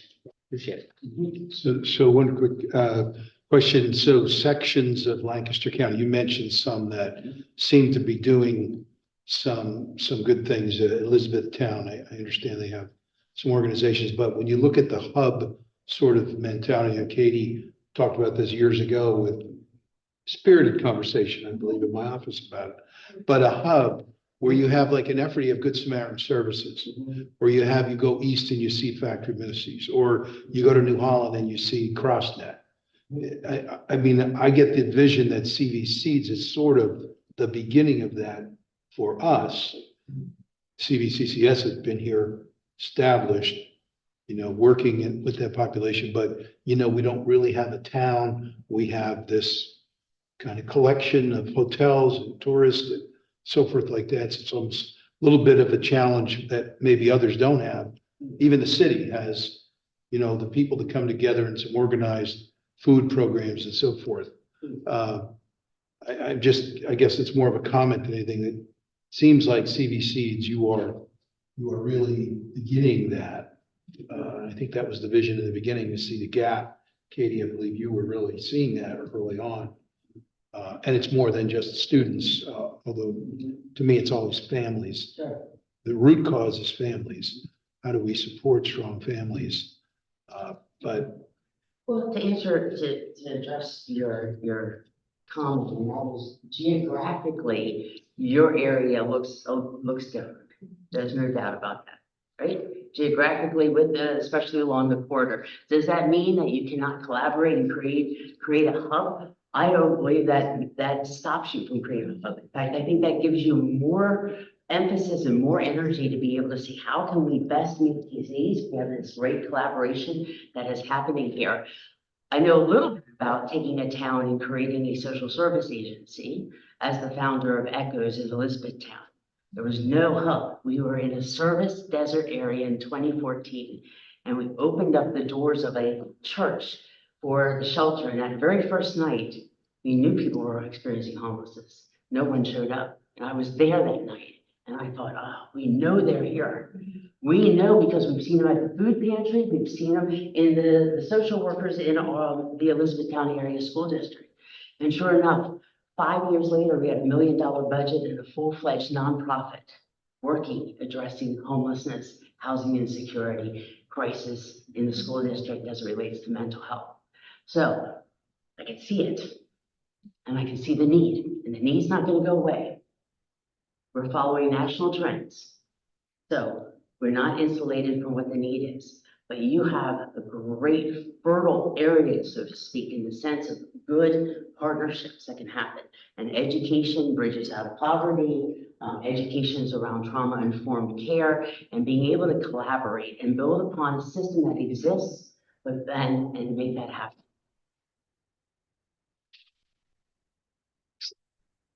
Any other questions or comments from the board? I'll just say thank you all for the education, and it's very sad. We all have to do our best to get this going in the right direction. But Still have to figure out what to do with $10,000. Proposal. You have a comment, Tara? Yeah. Yeah, we're gonna hit the solicitation ordinance. Think about. Did you have any comments on the homelessness, Chief? Sorry, thank you, Tara. I don't want to pick up on comments. I'll just give you some statistical information, and this only represents what the police department's working with in the last 3 years. You'll see dates on there that go back to 2013. That's only because the individuals named we've actually been dealing with since 2013. But and you don't have names on yours, I have names on mine, but every one of the almost 70 people on the list, we've had contact with. Every one of the 70 people on the list, we've had contact with, in some cases, hundreds of contacts with in the last 3 years. And so you can see the list represents anything from a single contact to a maximum of 119 contacts. And you can see which ones have been arrested and how many calls have been involved in, the locations where they have been trespassed from. I don't mean to say or convey that everybody that's the data on there makes everybody criminals or all bad. I'm not saying that, I'm just giving you all that.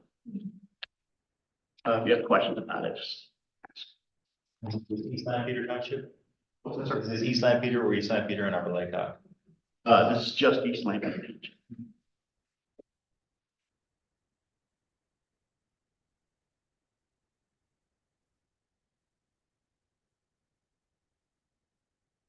Questions or comments from the supervisors?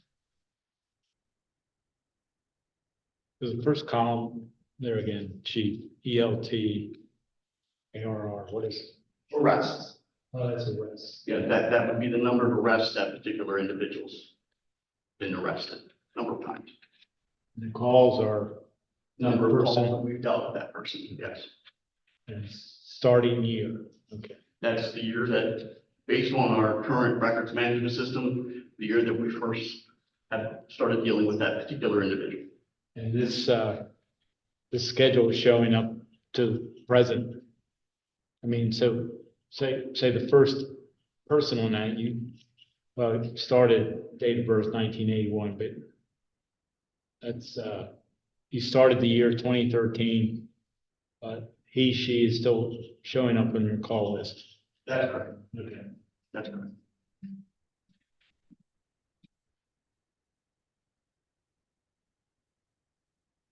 the call is actually a complaint? Okay, the call, Yeah, the call, meaning that there was a police officer that responded and a report was completed. okay, Yes, report's completed on a call. correct. Okay. Our officers do interact with other folks that they come across during their shifts that don't generate a report as well. That's also correct. Yes. There would be many times where the officers actually develop a kind of a informal relationship with some of these people, enough to give them money out of their own pocket, or, you know, drop them off at a restaurant, fast food place for something to eat occasionally. And then other times where they're arresting that individual for the fifth time. And anything in between. Thank you, Chief. Any other questions or comments? I just want to say thank you to the community organizations where we're blessed to have you guys in our community. We're talking about $10,000 in our budget, which is a small drop in the budget. In the bucket, it's a big part of a budget, and I think the bigger role we have here, more than just that, is I see our roles as sort of threefold. We have our public safety, we've got to keep people safe. And also our residents want their neighbors to be taken care of. We have our big roles of setting zoning rules and ordinances, which we've had many discussions on. We don't need to jump into those tonight. But then there's this final role of essentially using our bully pulpit to call people together and have these discussions and get your feedback for how we could do better. The relationships between our police and your organizations is critical. Relationship between the school district, relationship between our EMTs, our firefighters. We're all in this together, and I appreciate everyone taking the time, both from board staff and you for staying late and having this conversation. I look forward to hopefully finding a solution for $10,000 now, and then as much as we can do to help you be successful in what you're doing. So thank you very much for coming out tonight. Thank you. All right, we'll take a quick shift and we'll do the discussion on our solicitation ordinance. Chief Servant, you also had some information on our solicitation ordinance. The current solicitation ordinance from Act 2013. This is a record of the number of East Lampeter and total calls that would include the Upper Lake Township as well. Calls regarding solicitation that we had responded to in each year. Whether or not we wrote citations on some of those calls or no citations, and then also convert the number of permits that were issued in each one of those calendar years.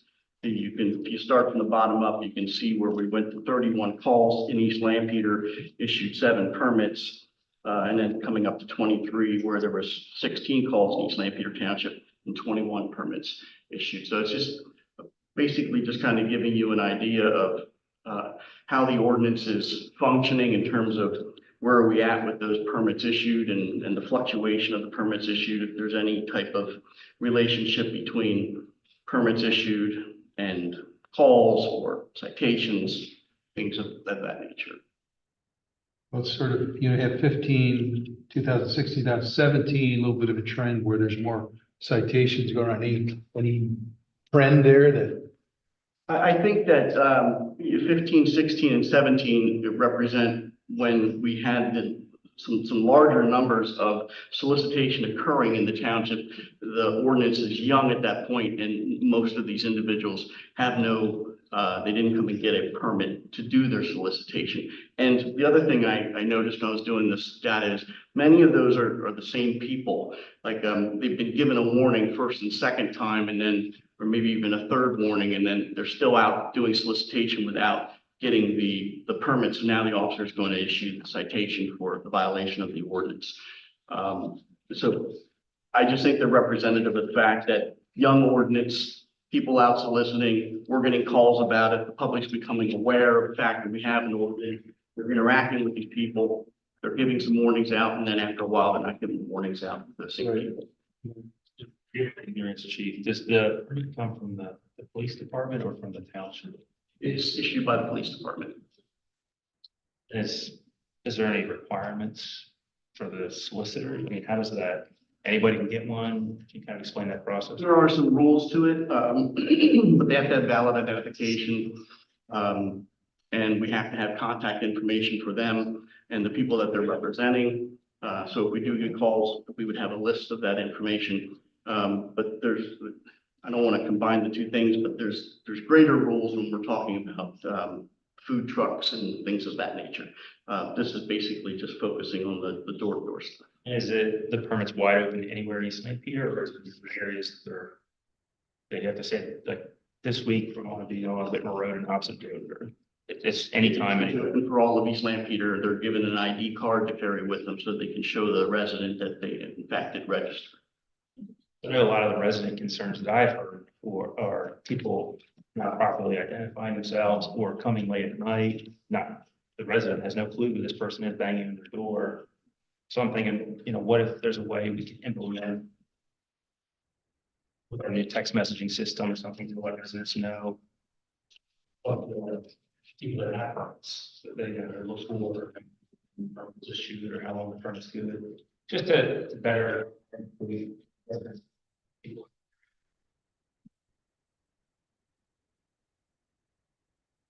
Sorry about that. We might retake that.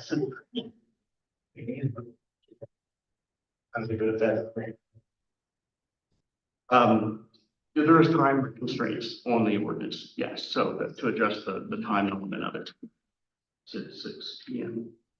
I can't. Okay.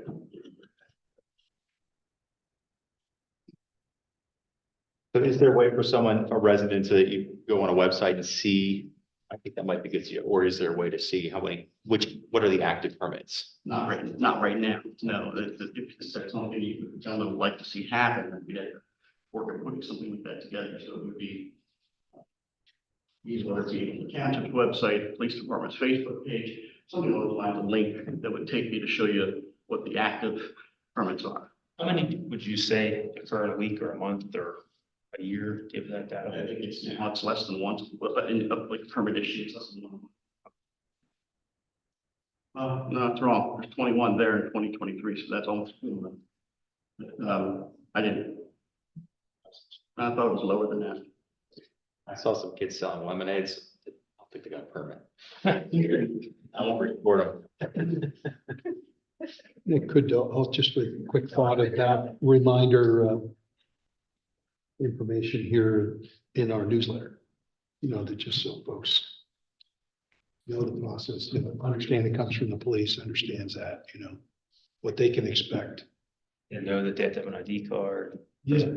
It's 8 o'clock at night, it's dark out, in winter time, somebody's banging on the door, you don't want to go answer that.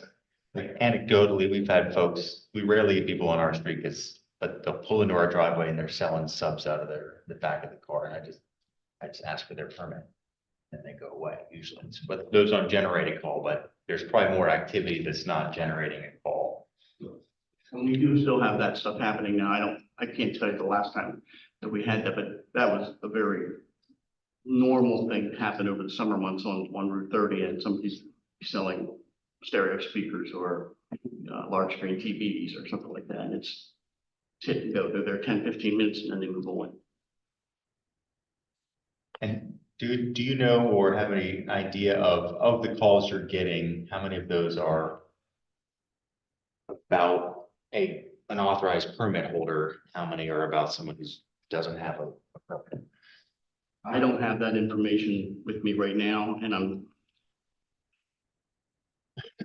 don't know that every officer is thinking in terms of that when they write the report up as to whether or not well, if they encountered somebody, first of all, they just took the report and the person's gone, then there's nothing that they can really go on that end, but they would not normally then come back and check during business hours to see if somebody had a permit and who that might have been or something along those lines. But if they actually had an encounter with the person who's going door to door, they would identify them, want to see that they have their permit, and then if they don't have their permit, determine whether they're going to give that person a warning or give them a citation, and that would all get encompassed on the report. Chief, locations, some of our larger housing developments, Snyder talked about, something going on in Mount Sydney, which would seem like not a real high concentration of homes, at least in a big development. We have some very large developments. That would stand to reason. I don't have any data about where it's happening more frequently and less frequently. Okay. I could give that to you if you would like it. Is there a requirement to, like the vehicle description or anything on their permit that they're gonna be operating or, going to door in or? I believe there's a vehicle that would be associated with it, but not like a clothing description now. Yeah, just part of my question is we're trying to figure if we could suss out we do get resident complaints. We have one from Snyder here. Just love to hear feedback. Well, I hear it from neighbors and different people educating the public that we do have an ordinance and that they can ask to see someone's permit, know who's coming door to door so they could, there's the local Facebook pages for every group that we can get the word out in, but also figuring out, is the ordinance good? Are people getting permits that are then becoming the people that are then going out soliciting and we're getting complaints about people that we've issued a permit to? Or is it, there's people who are not getting permits that we're getting complaints about, and the ordinance is actually doing a really good job based off of this data, if that's correct? Or are the 21 permits folks, they were gonna be fine anyway, because they're not aggressive door-to-door people? Yeah, I think that, I don't know if I can answer the question actually specifically, but I still think we have people that are going door to door that don't have permits. And I believe that to be true only because when we go to look for these folks, some of them have moved on. If somebody's carrying a permit and they're not going to be at the door you call, it'll be 3 or 4 doors down, you're probably going to see them somewhere in the neighborhood. And I would like to think that most of the officers would take a spin around the neighborhood and see who they saw walking with materials that looked like they were going door to door, at least talk to that person. I think, I have people come to my door myself over where I live, and I think that the most frustrating thing about solicitation isn't so much the fact that somebody rang my doorbell and they have whatever it is that they want to sell me. It's that they don't want to take my first no for an answer, and then it becomes uncomfortable for the person. Because if they're really good at what they're doing, they're not going to just let you say no and then move on. If there would be some kind of way where we kept our permit ordinance and requiring of the permits, but then a homeowner calls and says that a particular person is bullying or not taking a simple no for the answer and walking away, and then we can revoke that permit and say, you can't sell in East Lampeter Township anymore. You sell in East Lampeter Township now, we're going to write you tickets and all your people tickets too.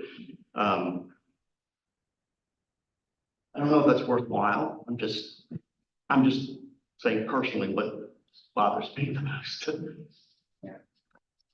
Any questions or comments from the public on this?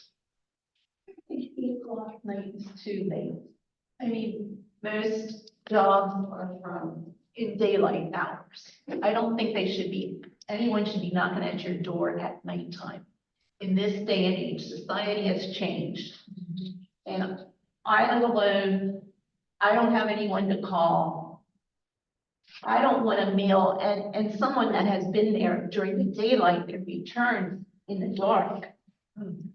I don't want that happening. I don't think solicitation should be, in this day and age with all the technology, solicitation should not occur in East Lampeter Township.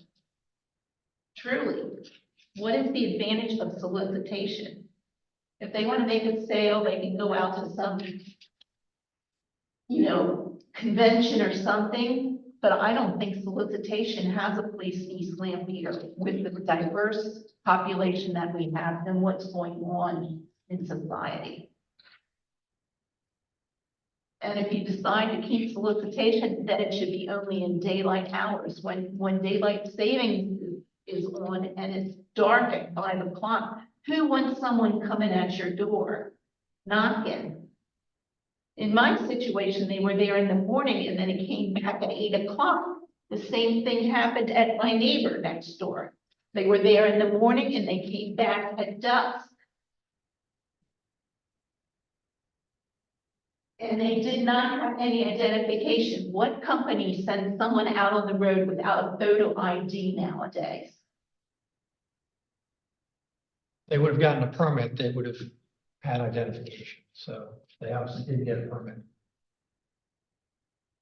You take pictures of them, they have a card to carry with them? Yes. No, neither of them. Chief, some people have no solicitation signs on their front porch. Does that give any extra support to the police as they're called if someone were to do that? It's not if you, for instance, if you had something, if you had no, my neighbor has me. No, don't even bother, you know, it's almost funny the way it is, but it's like absolutely no solicitation. Don't ring the doorbell. I think the better wording would be no trespassing. And if you come to the door, with say no soliciting, there's no real law that we have on, the state has on the books that just says you can not solicit. But if you're going to post your property as no trespassing, and then they've been there, it's visible, and they have trespassed, well, then you have simple trespassing, especially if they're there to sell something. Yeah, I think it's general too. It's a political season coming up and maybe people knocking on the door there too. I mean, our ordinance is There's specific, example for that. right? It's specific, but Politicians could do what they want. Just one quick note, the US Supreme Court, my understanding is you cannot ban soliciting. So we don't have the authority to ban soliciting. You can't ban soliciting. So the Supreme Court's overruled any local ordinances that have banned soliciting and most that have been more restrictive than, so we're at probably, our current one, my understanding is we're about as restrictive as you can get. But the time element too. Typically, it's 8 to 7 has been upheld. Anything that's more restrictive than that, many have been overturned. Supreme Court. I believe I read The US Supreme Court, okay. like a traditional door-to-door salesman as a profession, trying to say, you can't just say to a group of people, you're not allowed to, you know, conduct your particular business. Again, I understand what you're saying about the times. They certainly seem to have changed. And, you know, the old vacuum cleaners guy knocking at your door or something like that. Well, back then, the Fuller's Now it's- stuff and the Amish kids. Now it's solar panels. It's not a problem, but when you have a complete stranger at your door and it's dark. There's a full list of exceptions Yeah. down here. Yeah. Which they say, Chinatown, Girl Scout cookies. They don't need it. Questions, comments on the solicitation ordinance?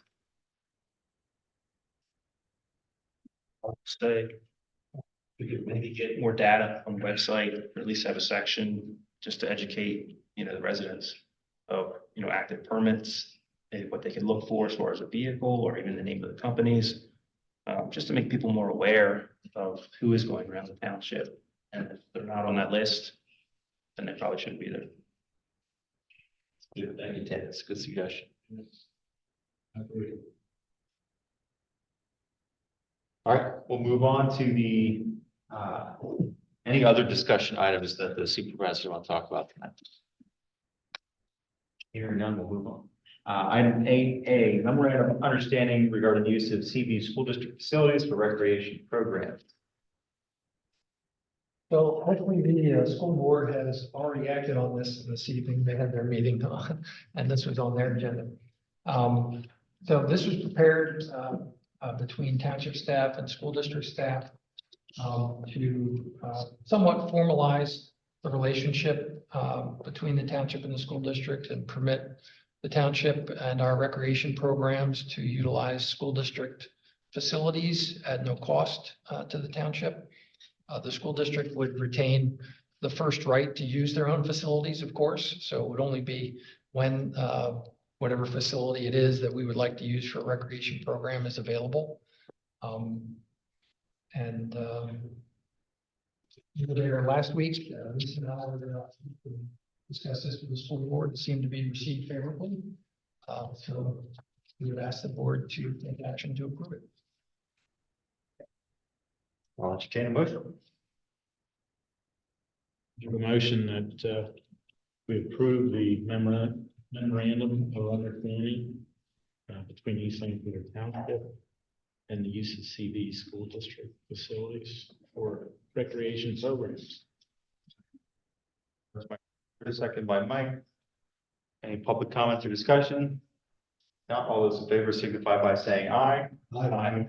Opposed? The ayes have it. Next, item 8B, resolution regarding records destruction. You're probably aware, in order for the township to destroy any records that fall into the historic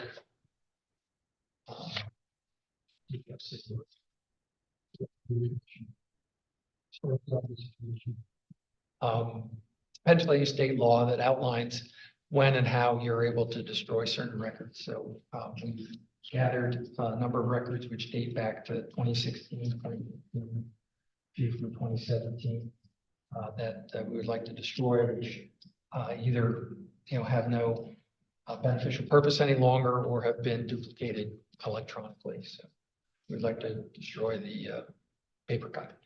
Make a motion to destroy the list of records as gathered by township staff, including years 2016 to 2017. Resolution dictates what those information records are. Second. Roger, second by Ted. All those in favor, or any public comment? Not all those in favor signify by saying aye. Aye. Opposed? Carries. 9A, manager's report. Just again, want to remind the public mainly, because I know the board is aware, we're going to have a budget workshop meeting on Wednesday of this week, 3 p.m. It has been advertised and it's on our website, and notice has been given. Website updates. Yes, several months ago, the board authorized us to proceed with certain website updates, and I'll let Tara go over that. So they've all been completed except for the archive. They are still working on the archive, but font changes completed on all pages. We did find that as we looked through each page, there was still a black font here, which you couldn't see. So make sure that all got changed. The FAQs are out there and functioning with a search function. Everyone knows the ordinance is up to date on the website, and you can search that as well. So that's there. We will start to remove these ordinances that follow the online code. We've been leaving them up there so that E-code can easily obtain the new ones and add those to the online code, but we will be removing those. I think that's the search function up here at the top has been redesigned so that it's not into the headers, and the Facebook and YouTube connections are at the top as well. So as soon as we have the archive page from the consultant, we'll make that available as well. One quick comment. It's white text on a blue background there, but if you click on the full calendar, it's white text on a white background, so you can't see any of We the. are aware, and so is the consultant, and that happened sometime after we started these changes, so they are working to fix that. Yes, if you hover over it, it pops up in a pop-up box, but yes, we are aware of that. Thank you, though. 9C. Yes, and we're proceeding with the comp plan process. Consultant interviews are scheduled for early September with the steering committee. And sometime shortly after that, we expect the steering committee to make a recommendation to the board on which consultant to engage for the comp plan.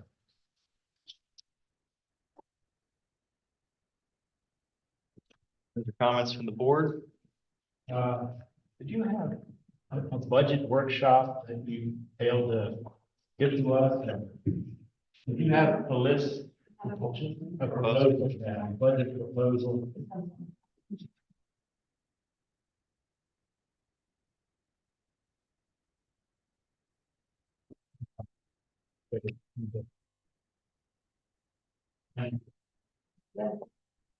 Well, maybe they could just. Yeah, okay. Okay, we got it.